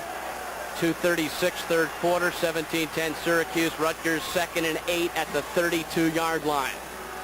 Hooper hits the left side, bounces off one blocker to the 29-yard line. Hobby and Coben combining for the tackle, and now it's 3rd and 4. You know, a lot of running backs have to carry the ball often to get the rhythm of things, and the more often they carry, the better they become. That seems to be the case with Dwayne Hooper. Made a fine cut to the outside and just some determination to eventually overpower that would-be tackler and pick up an extra yard or two. So far in this ball game, total offense is very, very close. Rutgers 3rd has come down, back. 5 to go for Rutgers. Hochberg, play action pass, throws for Pendergrass, has it, first down. Beautiful throw by Eric Hochberg. That is a simple zig out. You run the play hard, and the key to that play is execution. Yeah, they indicated to us, the Rutgers coaches, that they had put in some new passes, not new passes, but just giving the receivers an option of either breaking to the inside or the outside, depending upon where the defensive man is playing. I don't know if that was one of the situations. I didn't follow him all the way downfield, but they had been working on it, which makes sense when you have more of a drop-back quarterback like Hochberg. First down Rutgers, 21-yard line of Syracuse. Minute 47, third quarter. Lenny Beleza. Beleza getting a couple of yards on the play, and Jamie Kimmel, junior from Kirkwood, New York, made the tackle. They have 4 good linebackers. Of course, Romano is out of there now, but a good, solid defensive unit. Eric Hochberg now 11 for 17, 102 yards, 2 interceptions. Norley 7 for 12, 69 yards, no interceptions, but he has thrown when he has chosen to throw. Hochberg under a little more pressure all the way through, being forced to pass a little more, and also under more pressure when he is throwing. 2nd down, 7. Wide receivers both sides of the field. Beleza and Hooper. Hooper gets the call. Hooper is stopped. Maybe a yard. Rich Roche made the hit. Rudy Reed was there. Jamie Kimmel was there. And it was one of those plays where Syracuse called a meeting on the Rutgers running back. Yeah, this one just doesn't work. They're looking for the run now. Well, he comes across from the offside. Roche did something he's not supposed to do. He's not supposed to be in there that quickly. He happened to be blitzing on the play. The blitz is a gamble. Sometimes it works. That time it worked for them. And if they had been running outside of Roche, it might have not paid off. 3rd and 7. Hochberg rolls out, throws, and it is caught.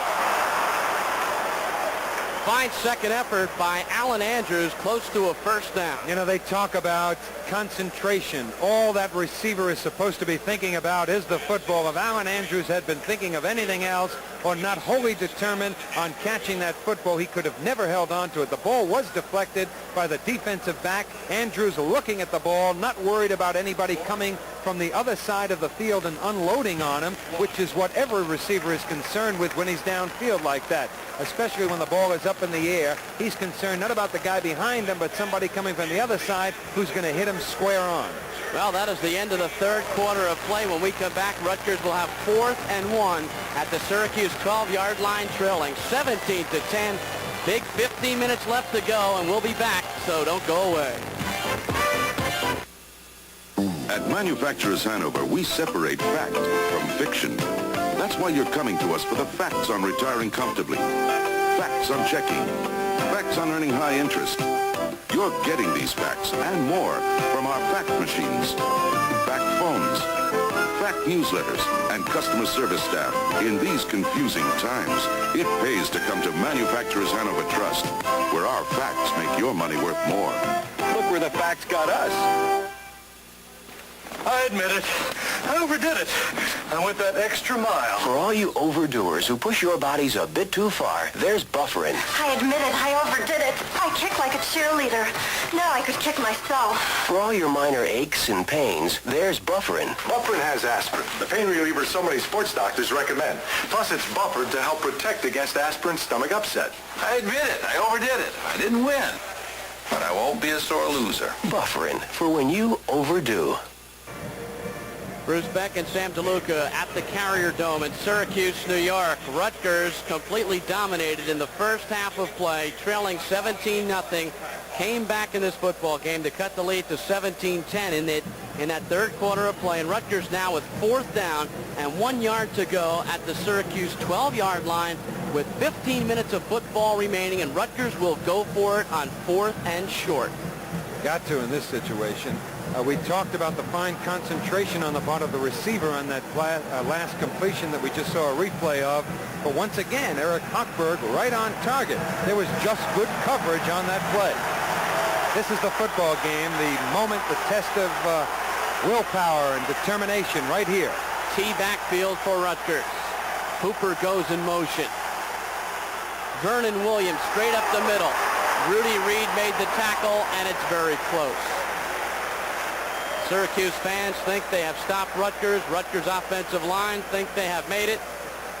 That's number 50, Rick Miller, in for Tony Romano. He also gets in on the tackle. You see, he's the guy that actually pushed the ball carrier back. Came in high. Somebody else had hit him low. Well, Rutgers still in good position now. The ball goes over to Syracuse, but obviously they've got to start from their own 12-yard line. If the defense can continue to put pressure on Syracuse, they have a chance of recovering in decent field position. Rutgers does. Rutgers does not make it by maybe a foot and a half, and Syracuse takes over at their own 12. 17-10. Orangemen lead. Syracuse 2-1. Rutgers 1-1. Todd Norley leads out Syracuse. Gives it to his fullback, Brent Ziegler. Ziegler straight up the middle. Gets 3 yards. Jim Dumont once again right in there, right in the ball carrier's numbers and face. Well, the stats have evened out now. Rutgers now has more first downs than Syracuse, 15-12. Syracuse still an edge in rushing yardage, 147-101 for Rutgers. Rutgers has taken a significant lead in the passing yardage, 109-69 for Syracuse. Second down 6. Jamie Covington. Covington follows a couple of blocks. Edges closer to a first down. 2 or 3 yards short, though, as Matt Bachman made the tackle. By the way, Rutgers is not playing with Mercer Hedgeman. Hedgeman had a severe thigh bruise. He was the starting left linebacker and has been unable to play today. You know, Dick McPherson, the Syracuse coach, said during the week that he thinks he's upgraded his talent, not quite where they have to be. He says he has better team speed, and he thinks that luck follows speed. I'd like to add that I think luck follows hitting, too. This guy, Harold Young, Butch Young, he just came in there and once again disrupted the play for Syracuse. 3rd and 2. Covington to the left side. First down, burst of speed. 35-yard line, 40-yard line. Down at the 43. Big first down. Butch Young made the tackle, but Covington finally got on track. Well, the Rutgers team well aware of where Syracuse was, trying to throw them for a loss. Everybody converging. There you see Jim Dumont almost did succeed in getting Covington behind the line of scrimmage. Couldn't quite hold on to him. And, of course, perhaps a little overreaction, a little over-concentration on getting into the backfield, stopping the run, and they broke the long one. Syracuse's first down in the second half. Fake double reverse. Covington keeps the ball, and Covington is handled nicely by Jeff Cardilla, senior from Newark, New Jersey. His brother Kevin plays with the Giants and was a 4-year letter winner at Rutgers. Cardilla, of course, graded 90, which was somewhat of a record, or at least unusual, for a defensive lineman in the Connecticut game. We had talked about that last week. The average defensive lineman in that game graded between 40 and 50. There you see the total offense in the third quarter as Rutgers dominated the third quarter up until that last big play by Syracuse. Second down and 8 for the Orangemen. Todd Norley calling signals. Hands to Covington. Covington breaks through the middle and has a first down. Jamie Covington, who led the club in rushing last year with 774 yards, but became ineligible at the remainder of the season. Watch now the block by number 78, Doug Marone, on Bill Beschner. That is the key block. Covington reading that block. You saw him break right over Doug Marone to his outside. Good job by Marone. Second first down in this drive for Syracuse. Covington comes out of the ball game. Gaden goes in. Syracuse at the Rutgers 45, leading 17-10 with 12-12 left in the football game. Gaden. He bounces off 2 or 3 people. Gaden gets near the 35-yard line and close to another first down. Once again, running to his left over Marone. Beschner is not, he's not disengaging. He's got to get rid of that offensive man. You can't keep moving to the outside or hope to get to the outside as long as the offensive tackle, in this case, Marone, has contact with you. Get rid of him. Big day so far for Gaden. Big day so far for Covington. Second down and short for the Orangemen. Starting to move now for the first time in the second half. Norley, option, pitches back to Gaden. Stopped by Butch Young. Also on top of the play, Bobby Dumont. Played it perfectly. Dumont played it perfectly. Young has the outside responsibility. He's the last hope if they're going wide. Dumont just played off the blocker. There you see, got rid of his man, moving to the outside, and Butch Young right there with him. Good play. Third and short. 3rd and 2. Syracuse. Rutgers 37-yard line. Wide left, Mike Ciano. Syracuse 40% so far today on third down conversions. Covington stopped short. Good pressure by, guess who? Jim Dumont. Bob Dumont was there, and Matt Backman. It'll be 4th and 2. There are 2 ways to play defense. One is to put pressure on the offense with blitzing, stunting offensive linemen and linebackers. The other way is to play zone coverage in the secondary and try to hit and contain and force things to happen inside and in front of the defense. In the second half, Rutgers is playing a pressure-type defense. Those linebackers are blitzing more. They're coming across the line of scrimmage, taking on people, trying to make things happen, except for that one long gain where Covington broke away. They've been successful. Syracuse going on 4th and 1. Hand off to Gaden. He is stopped by Bill Houston, and Rutgers has held. They will take over at their own 40-yard line. First it was Syracuse on a big 4th down defensive play, and now Rutgers. And what a football game we have with 10:04 to play. Watch Houston, number 15, break into the secondary and hit Covington, Gaynor before he had a chance to get up ahead of steam. That's the pressure-type defense that I was talking about. Sometimes it backfires on you, as when Covington broke the long one here in this quarter, but when you're behind, that's frequently what you're forced to do, and it's worked for Rutgers here in the second half. Hochberg leads out the Scarlet Knights. Left Pendergrass, wide right Baker. On first down, Hochberg sets in the pocket, has plenty of time, throws. Alan Andrews is there, and he makes the catch at the Syracuse 38-yard line. Big first down, Rutgers. Not a picture-perfect pass, but he found his receiver. I thought he should have taken a shallow man. He had someone else just, 6 or 7 yards downfield that was all alone, but Hochberg knew what he was doing. Watch again now. He fakes, not really a wholehearted fake, but he fakes. Now what happens when he does that? He takes his eyes off what's happening downfield. When he looks up, he's compelled to look at the receiver immediately so that the defensive people can read his eyes, but he found his man. Timeout called by Syracuse. Alan Andrews is second in the nation in receiving, had 16 catches in his first 2 games. 9:42 left in the football game. Syracuse leading Rutgers 17-10.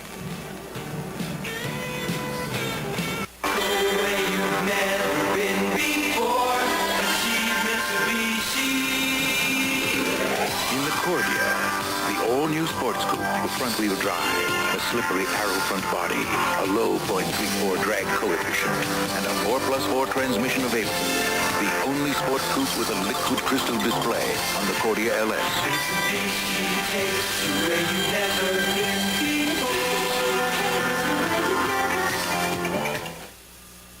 By the way, I just opened a resource management account with Payne Weber. Well, I've had an account like that for years. My canceled checks are returned automatically. Merrill Lynch. As a card holder, I'm offered a $10,000 line of credit. I wish Dean Twitter had that. And the securities in my account are insured up to $10 million. 10 mil? Open a Payne Weber resource management account, and you can be saved. Thank you, Payne Weber. Watch again, Hochberg, that classic overhand delivery. Ball thrown a little bit low and behind the receiver, Alan Andrews. Fine reception by Andrews. Once again, that concentration. What I was talking about, Bruce, is when the quarterback drops straight back into the pocket, as Hochberg does most often, he has an opportunity to survey, to look at the action downfield and see where the defenders are going, to read the defense. When he's involved in play action and has to fake a handoff, obviously he's not looking downfield, so the moment he sets up, he is compelled to look at the intended receiver, and quite often he doesn't know what has happened, how the receiver got there, and where the defensive people are, and it also enables those people on defense to immediately look at the quarterback's eyes or the direction he's facing and say, well, that's where he's going to throw. He just doesn't have time after play action to survey the entire defensive field of play. Rutgers with a first down at the 38-yard line of Syracuse, trailing by 7 to Wayne Hooper.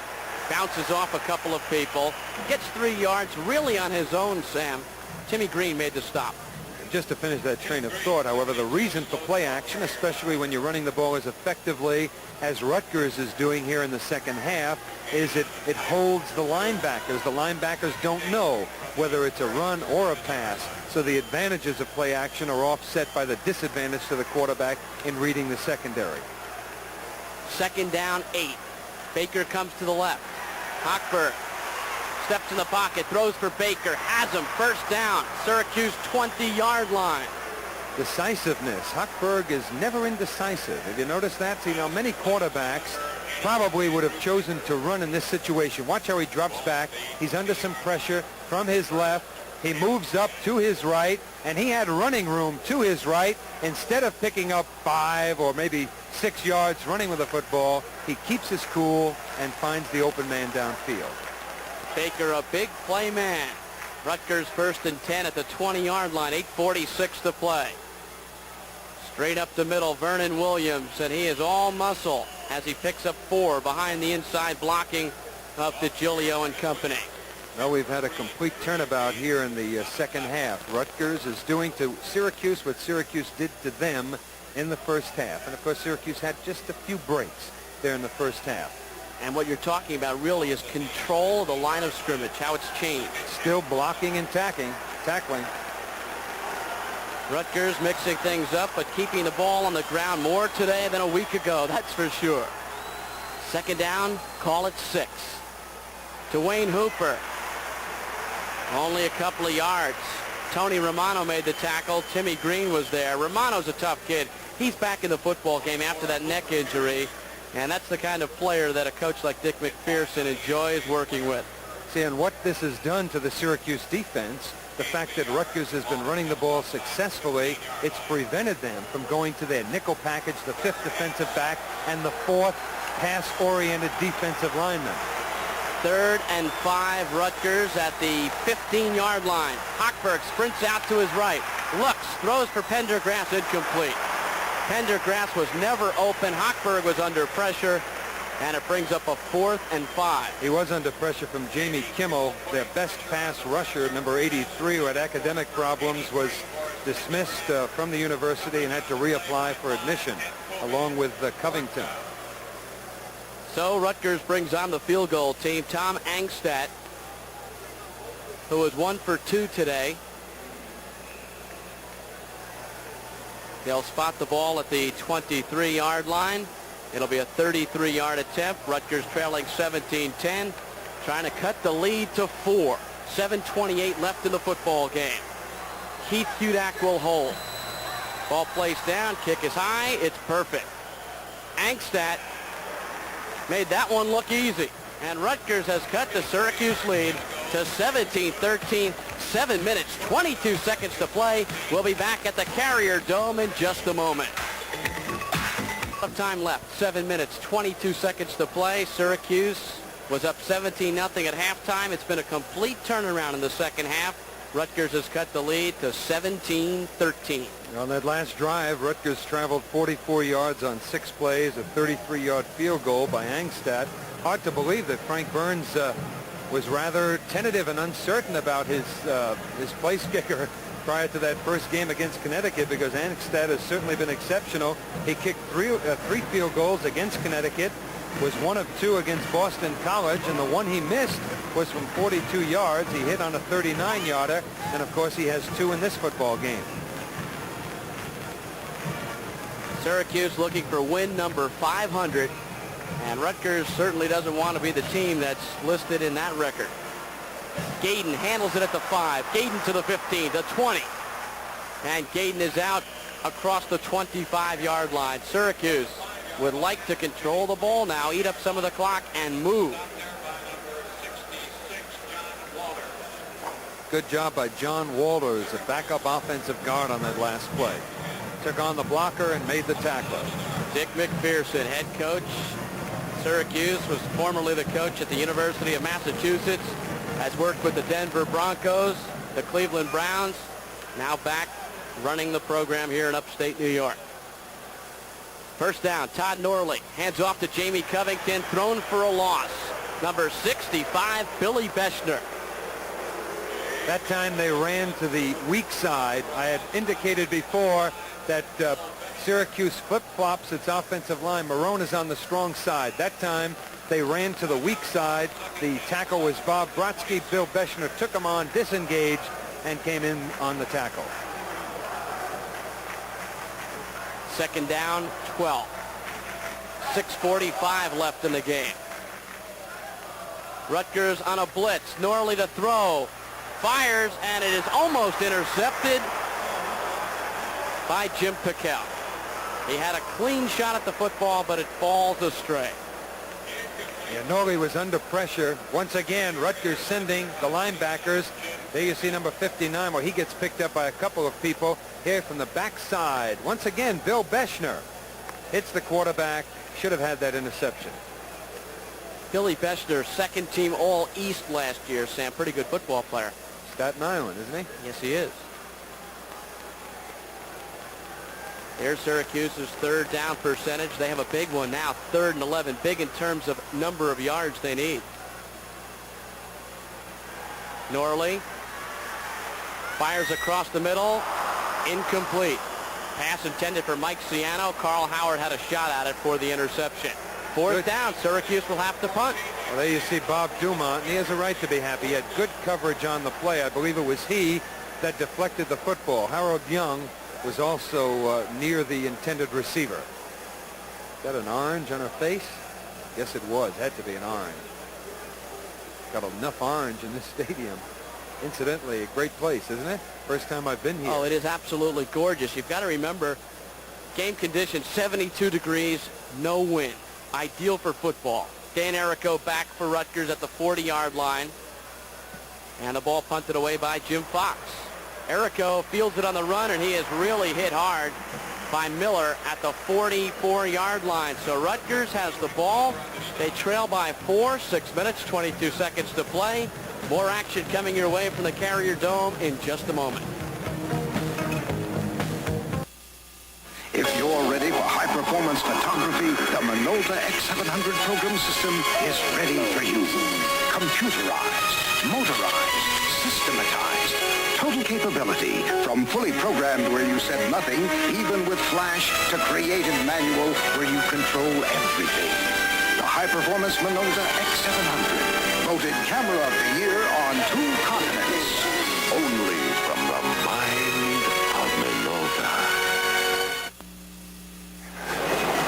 That used to be us, always rushing. Right. And that used to be us, always standing in line. Right. On TWA, we got our return trip boarding passes on our flight out, so we go straight to the gate. Right. We even reserved our favorite seats in advance. Right. And nobody can get you through the airport faster than TWA. Right. Since we have our seats together, we can work together. Wrong. You're gonna like us, TWA. First down Rutgers from their own 44-yard line. They trail 17-13. 6:22 left in the football game. On first down, Hochberg hands to Dwayne Hooper. Hooper has a big hole, has a first down inside the Syracuse 45-yard line.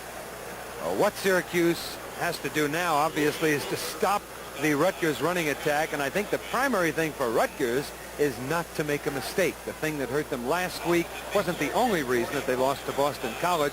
They gave up the big play, but they also were guilty of penalties, fumbles, interceptions. You can't turn it over now. The whole season may be riding on this drive. Here's Vernon Williams. He hits the left side, gets 5 yards. David Lee made the tackle. Sam, when you mentioned a moment ago the whole season, many of the coaches, many of the fans, Rutgers alumni feel that this is the key football game of 1983. You play Penn State next week. You still have West Virginia. You still have Tennessee. This is a game you have to win. You have to win on the road and prove you can win on the road. And certainly with 5:36 to play, perhaps the whole season is right here in Game 3, very much on the line. Second down, 6, Scarlet Knights. Dwayne Hooper tripped up at the line, but his forward motion carried him for 2 or 3. Running to their left once again, Clement Udovich back in the football game. Joe Panucci still at the left offensive tackle for Rutgers, both of them doing a pretty good job. And we talked before at the start of the football game how both the coaches and the players were aware of the pressure coming into this game. Both teams felt that they should win this game. That's the difference. 3rd and 4 at the Syracuse 38.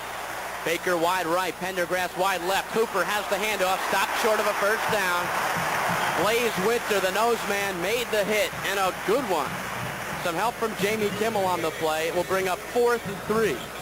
Now, this was a problem that Rutgers had in their first game, the opener against Connecticut. They moved the ball fairly well, but had problem in crucial situations. Now you see Hooper take the ball, and he doesn't have a chance. There are 2 or 3 defenders there, and all he could do in that situation was put his head down and just strive to pick up a yard or get back to the line of scrimmage. Apparently, Rutgers will go for it here on 4th and 3. You trail by 4. There's 4:34 to play. You're out of field goal range, so this becomes a big play. Rutgers has called timeout. You go over to the coaching staff. Eric Hochberg is talking to his assistant coach, Dick Curl, head coach, Frank Burns, and now you got to come up with that one big play, and Sam. Of course, the pressure is on the quarterback in this situation. If you elect to pass the football, let's try to see if Syracuse goes to its nickel package if they're anticipating the pass. That's Carl Lombell on the sidelines. Dick Curl is upstairs on the phones, and you've got to put your heads together and come up with one play here. Is Hedgepath in the game? Now, I don't see number 23 there, 5th back, the nickel back in the football game. And the only reason he is not in the game is because Rutgers has had the ability to control the ball on the ground here in this second half. Now, if you're Syracuse, you have to dig in, come up with another strong defensive play, and hopefully give the football back to your offense and have them eat the clock. Yeah, I think in this situation, I would throw the football. 4th and 3. 17-13 Syracuse. Rutgers on the Syracuse 38. Hochberg back to throw, has time, throws incomplete. Great defensive play by Vic Bellamy, breaking up the pass, and Syracuse will take over. Big play by Vic Bellamy, the strong side safety, junior from Pennsylvania, but certainly he came up with an excellent coverage, and watch him reach across now without touching the receiver and get a piece of that football. That's just perfectly. I'm sure that Alan Andrews would like to have come back for that football, but moving across field, he just couldn't plant a foot. The ball was thrown fairly well. You can't criticize Andrews or Hochberg on the play. Just give Bellamy credit for an outstanding effort. From the 38, Norley on first down, hands to Covington. Covington following Bob Brodsky. Couldn't quite turn the corner as George Piquel came over to make the tackle. A pickup of 3 on the play. 2nd down and 7. No, it's not over, and Rutgers has to remind themselves of that. Somebody on that defensive unit, and you know who it's going to be. The guy who just went over to the sidelines, that's Jim Dumont.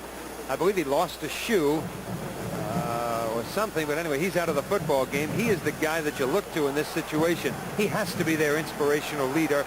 I never really spoke to him. I don't know his personality, but the way he plays, he's a leader on the field. 2nd down, 7. Covington is the I-back. Ziegler the fullback. Covington gets the call, and he is racked up. Harold Young came over. Big play made at the line of scrimmage by number 97. Yeah. That's right. And I could not find the 97, which is, it's Jimmy Piquel. That's the other Piquel who's in there. Okay.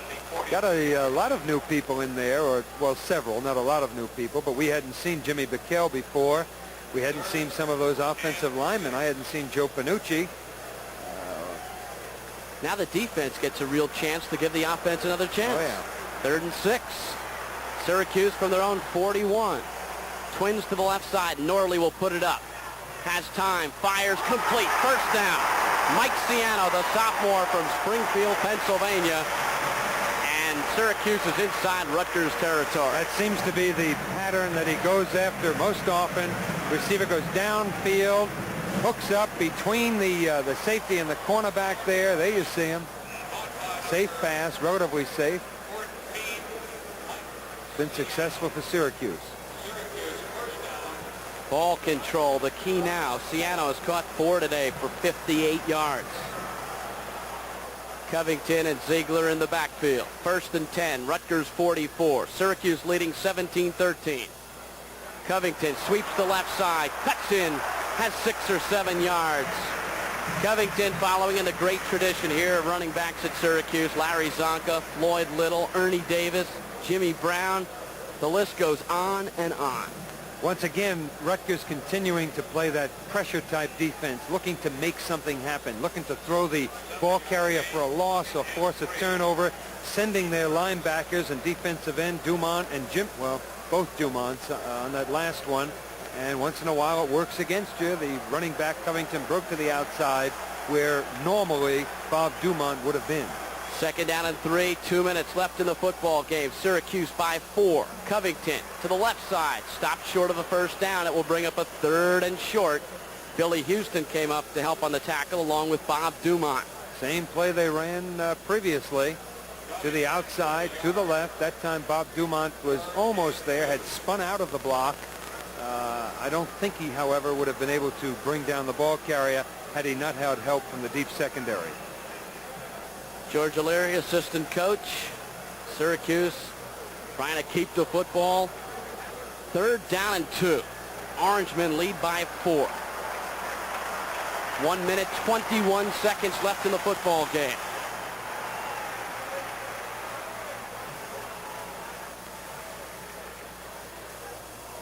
Here's Covington, sweeps the right side. Covington has a 1st down at the Rutgers 27-yard line. Looked like Rutgers put a lot of men up close, and Covington went wide. Yeah, they're doing what I had indicated previously. They're sending the linebackers and what they call the defensive ends. Everybody playing tight, looking to stop the run from tackle to tackle. They got bunched up. Running back goes to the outside. Butch Young comes over and eventually brings him down. You'll see that there are no linebackers, no defensive ends in pursuit. That's the man right there. Tough little guy, isn't he? Sure is.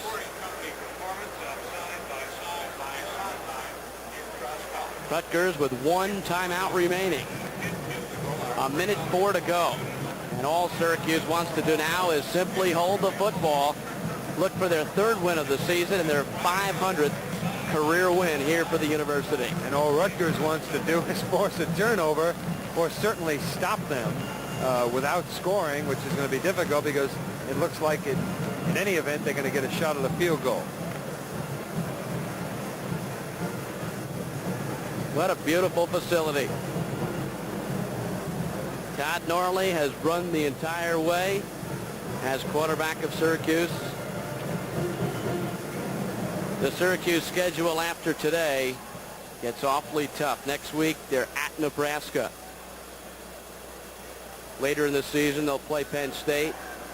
They'll play West Virginia. They'll play Boston College. They'll also play Pittsburgh. This was a football game that Syracuse felt they had to win. Rutgers felt the same way. And we've had an even game here. Been a good football game. Right, hitting, and I would say, although the score is not indicative of it, both the offenses have looked good today. 1st and 10, Norley calling signals. Hands the ball off to Jamie Covington. Stop. Maybe a yard on the play. Guess who? Jim Dumont. Yep. Bob Dumont. Jim Dumont. I had mentioned before there are quite a few scouts here today. Bruce Nicholas, who scouts for Buffalo, and Jim Trimble from the Giants, and several others. And they were well aware of Jim Dumont and how important he has been to Rutgers and what a fine football player he is. Covington over 100 yards. Covington, who is playing with a broken wrist. 2 severely injured knees. Doesn't seem to have hurt his performance any, does it? No, it doesn't. Rutgers with no timeouts left, 53 seconds left in the game, and it would appear that Syracuse could simply hold the football, barring a turnover, and win this football game. Rutgers, 53 seconds left. Yeah, Rutgers, of course, compelled to continue to play that pressure defense, sending everybody, hoping for a turnover.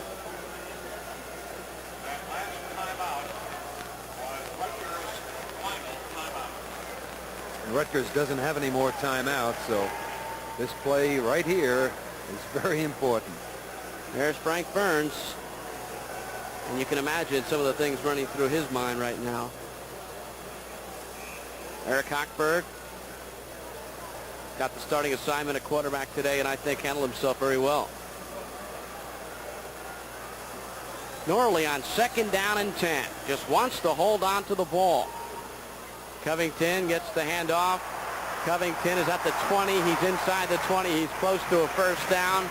And the clock continues to run, and Rutgers cannot stop the clock now. Well, it doesn't look very promising for Rutgers. They played a good football game. Once again, there's the guard pulling out.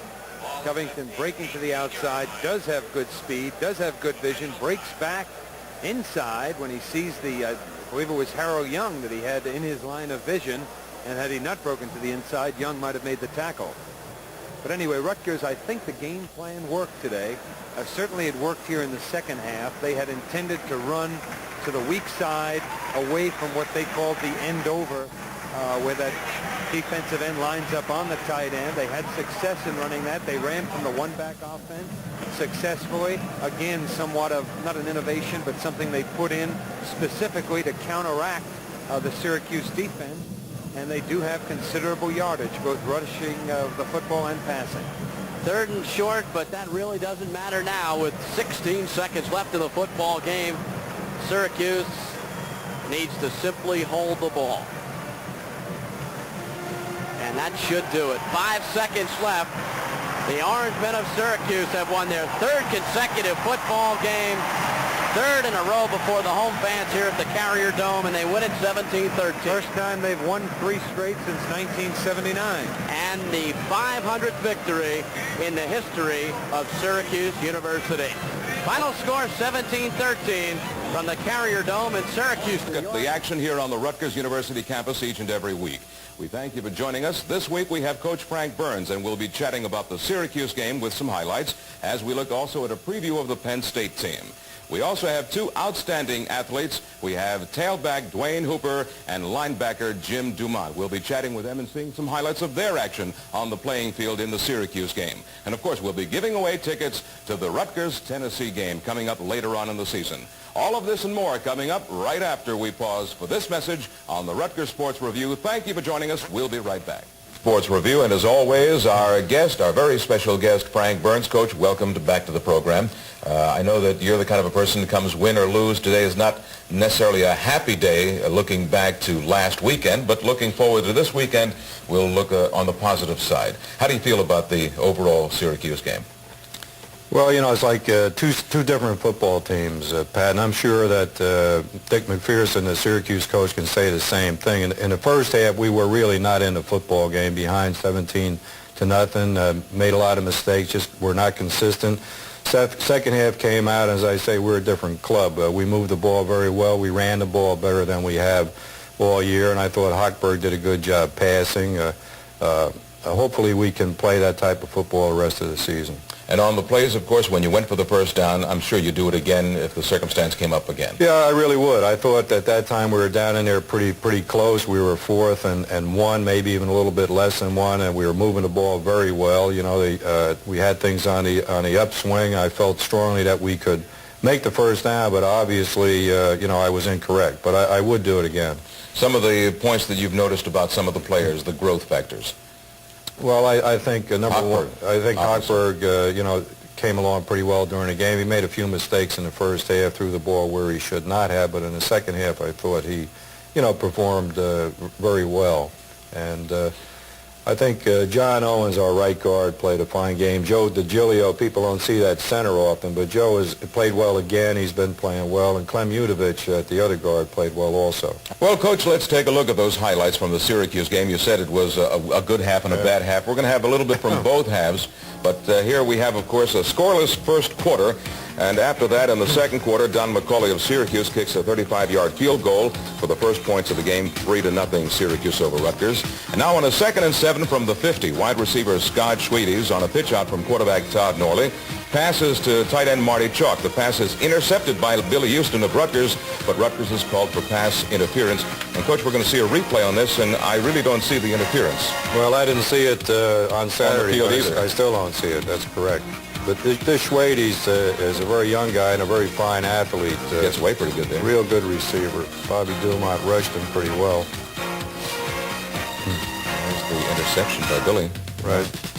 Well, at any rate, that was the situation as it was called on the following play from the 17-yard line. Covington goes off right tackle for 16 yards to the Rutgers one. Bobby Dumont finally bringing him down. And the next play finds Harold Gaydon running 1 yard for their first TD of the ball game, making it Syracuse 10 and Rutgers nothing. 3rd and 1 now from the 3. Harold gets his second TD, making the score 17-0. Then late in the second quarter, on a 2nd and 10 from the Rutgers 22, quarterback Hochberg completes a 40-yarder to Andrew Baker. A nice catch in the crowd here. Yeah, he made an exceptional catch, I think. A lot of people on him, but he not only catches and brings it in, but holds on to it. On the next play, a 1st and 10 from the 38, Hochberg passes to Boris Pendergrass, but has the ball stripped away from him, killing the Rutgers drive. Ed Coben is the fellow who took it away, making, of course, a replay on this, showing a little closer action. I think this was a fine pass, really. Boris had the ball, but Coben did a great job of stripping the ball from Pendergrass. Kind of flipped him right over, used the body on it. Rutgers received the second half kickoff, and a drive that began on its own 31 culminates 8 plays later with that one by Tom Angstadt, who was a walk-on, a 49-yard field goal. Yeah, Tommy's really come through for us very well. He had 2 field goals in this football game, and, you know, he's gaining confidence each week. Now Syracuse on a 4th down from the 37 fakes the field goal. The holder, Jim Guzowski, attempts a pass to Brent Ziegler, but that's intercepted by Dan Errico. However, there's an interference call on Ziegler, so the play goes upfield. This is Hooper on a straight pitch over the right guard. Udovich, Owens had a real good block on that. Hooper again on a toss play. You see, he had a real big hole. I think our offensive line finally came to life and started opening up holes for our running backs in the second half. Picks up almost 25 yards on those 2 plays. 2 plays later on a 2nd and 4 from the 6, Hooper around left end for the TD. Right, he got a key block from Baker on the cornerback on that play, Pat. And we're going to see the replay on that one, as a matter of fact. Getting that nice Baker block, and you'll have a chance to see it close up. I think Alan Andrews did a real good job on the end. As we say, you'll see Baker right here, number 81 on the left of the screen, taking the corner and allowing Hooper to score. And on the first play in the 4th quarter, Rutgers with a 4th and 1 from the 12-yard line, you go for it. Right, Pat. You know, I think this was a key play of the football game. If we had made this first down, I think we would have gotten into the end zone. But to give Syracuse credit, they did a great job stopping us. Vernon Williams trying it on the left side, on the right side there. Now on a 4th and 2, Syracuse elected to go for the first, but Harold Gaydon was tackled. A beautiful tackle, a safety blitz by Billy Houston. We see a replay on that one.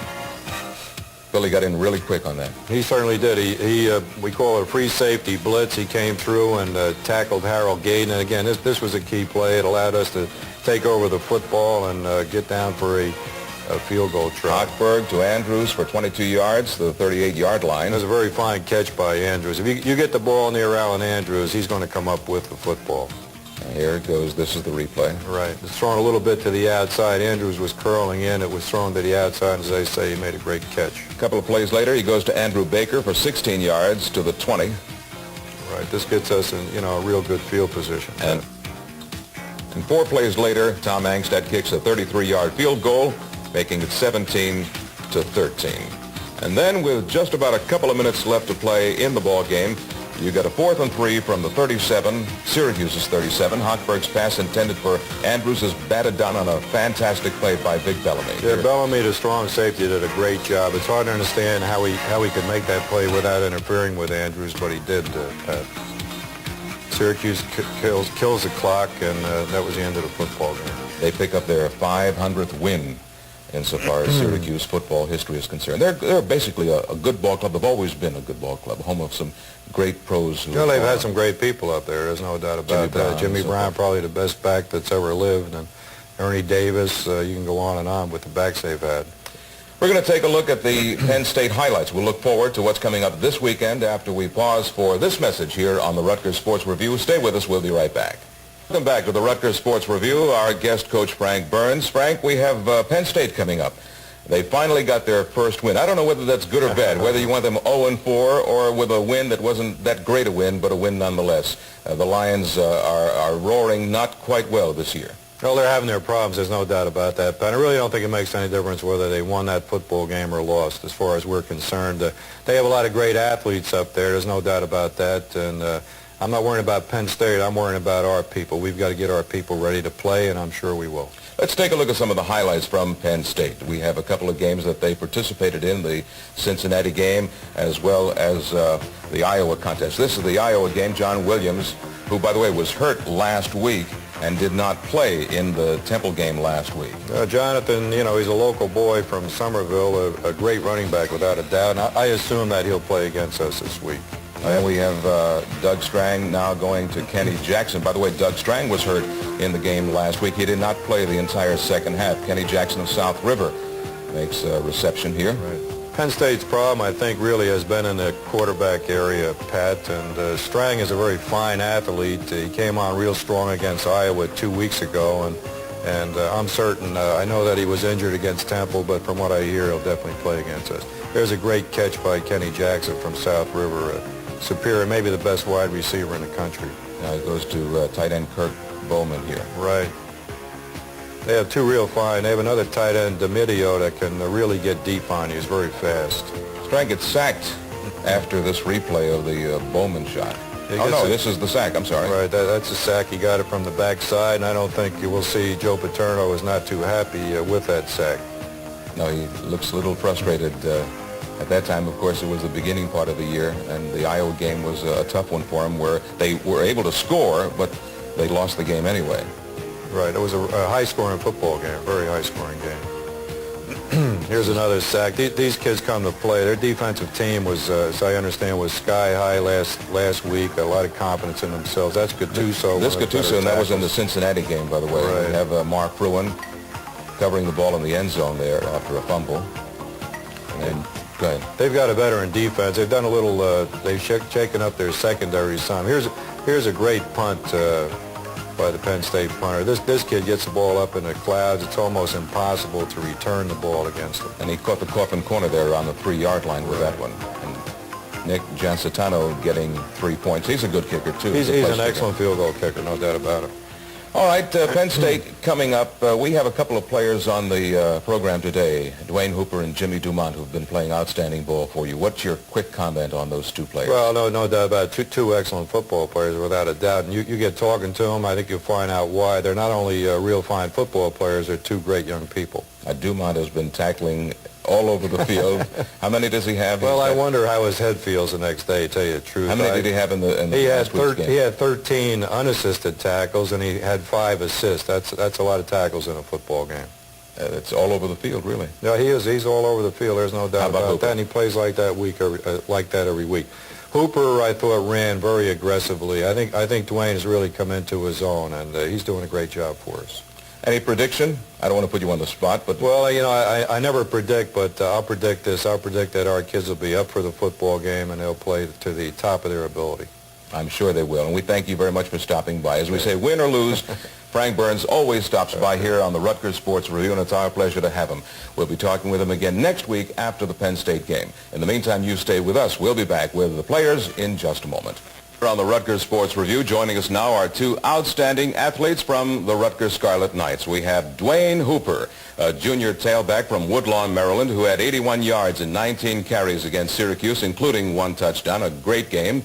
And senior linebacker and co-captain Jim Dumont, most valuable player last year, and in the games so far this year, 28 solo shots and 17 unassisted tackles. It's a great time for you. That's 28 solo shots and 17 assisted tackles. But you had about 133 last year. Jim Dumont, congratulations on having a great year thus far. And we want to find out about Syracuse. You were in there in that ball game quite a bit against Syracuse. How did you feel? Well, I felt a little disappointed after the first half. You know, the team didn't play too well. But in the second half, we came out and played, you know, the way we should play, you know, from the start of the ball game. So overall, I'm a little down, but we're looking forward to next week. What about the season as you look at it so far past? Well, it's been a little disappointing for myself. You know, my senior year, losing to BC the way we did, and then playing Syracuse tough in only one half, and we should have really beaten the Syracuse team this year. So, but I'm still looking forward to a good season. Penn State's coming up. They haven't had a good year themselves. They're having some trouble. They got their first win out of 4 games last week against Temple. How do you feel? I think the guys will be going in not just looking for, say, maintaining respectability like a lot of teams have done over the past few years with Penn State. You have a shot. Well, this year, of course, you know, they've lost 3 ball games already, and they're not playing as well as they should be playing. But I think this is a year, of any that I've been here, that we really have a good shot at beating them going into the ball game. You've played Penn State before, so you're really not in awe. How about the other players? How do they feel? I think, you know, last year, a lot of the guys in the team may have been, you know, in awe. They were a young class. A lot of the guys that started were young. But not anymore, you know. Once you play Penn State and Pitt, you know, week in, week out, you know, you get used to it. Dwayne, you had a great game against Syracuse, a lot of yardage on your runs, 1 touchdown. You had a touchdown pass reception against Boston College the week before. How do you feel about your game coming along thus far? Well, I believe I've been pretty productive a little. We haven't been running the ball as much as I liked the last 2 weeks. It surprised me that we ran it as much this week against Syracuse, and it came out pretty well this game, second half against Syracuse. What are you majoring in, Dwayne? Business economics. What would you like to do after school? Well, hopefully I can stay in football. If I can, I would like to get in some sort of business, some sort of entrepreneur. And Jimmy, you talking about pro football also? Oh, yes. I'm looking for, you know, I just want a shot. And after that, then I'll use my degree I'll get in May in economics. And what, if you don't get into football, what would you like to do in life? Some sort of sales, you know, industrial sales or something. I'm really not sure right now. I'm trying to concentrate mostly on football right now. We're going to take a look at the highlights right now of the 2 of you. We have some shots on both of you from the Syracuse game. We start, of course, with Dwayne Hooper. Dwayne, you're going over right tackle on this shot right here. And you take some good licks there, but you keep coming back, and that's a good sign. Here's a pitch off tackle. What were you thinking at that moment? Well, I saw the opening up right there, and when I came down after I jumped over, I figured if I could break this 1 tackle, I could go on. He could hit on me. You've gone to the left side for the TD here. Get a nice block from Baker. What happened when you lost the football?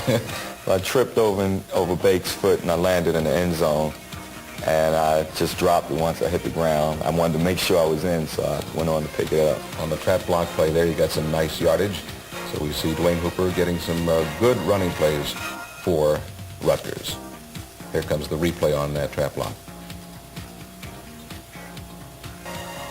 Here comes senior linebacker, co-captain Jim Dumont closing the hole there. Nice quick action. You're going to see this twice, Jim. Tell us what went through your mind as you were reading the play.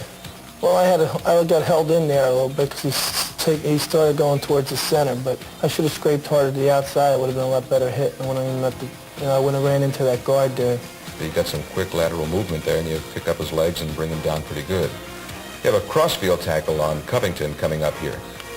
And we'll see a replay on that. You were all the way on the other side. You come completely crossfield. Go ahead. Well, on this play here, all the blocks are taken up by the line, and Matt Bachman comes up there. You see 59 there. He took a block out of the way, and all I really had to do was bring the guy down. You and your brother here close up the middle.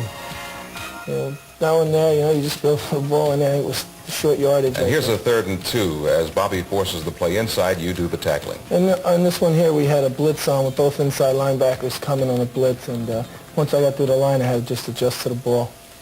Well, the game is coming up, of course, against Penn State. It'll be at the Giant Stadium in the Meadowlands at 1:30 this Saturday afternoon. We want to wish the both of you a great deal of luck, not only in this game, but for the rest of the season. And I'd like to thank both of you for stopping by and being with us today. Congratulations. Good luck to you. Thank you. Dwayne Hooper and Jim Dumont are our special guests here on the Rutgers.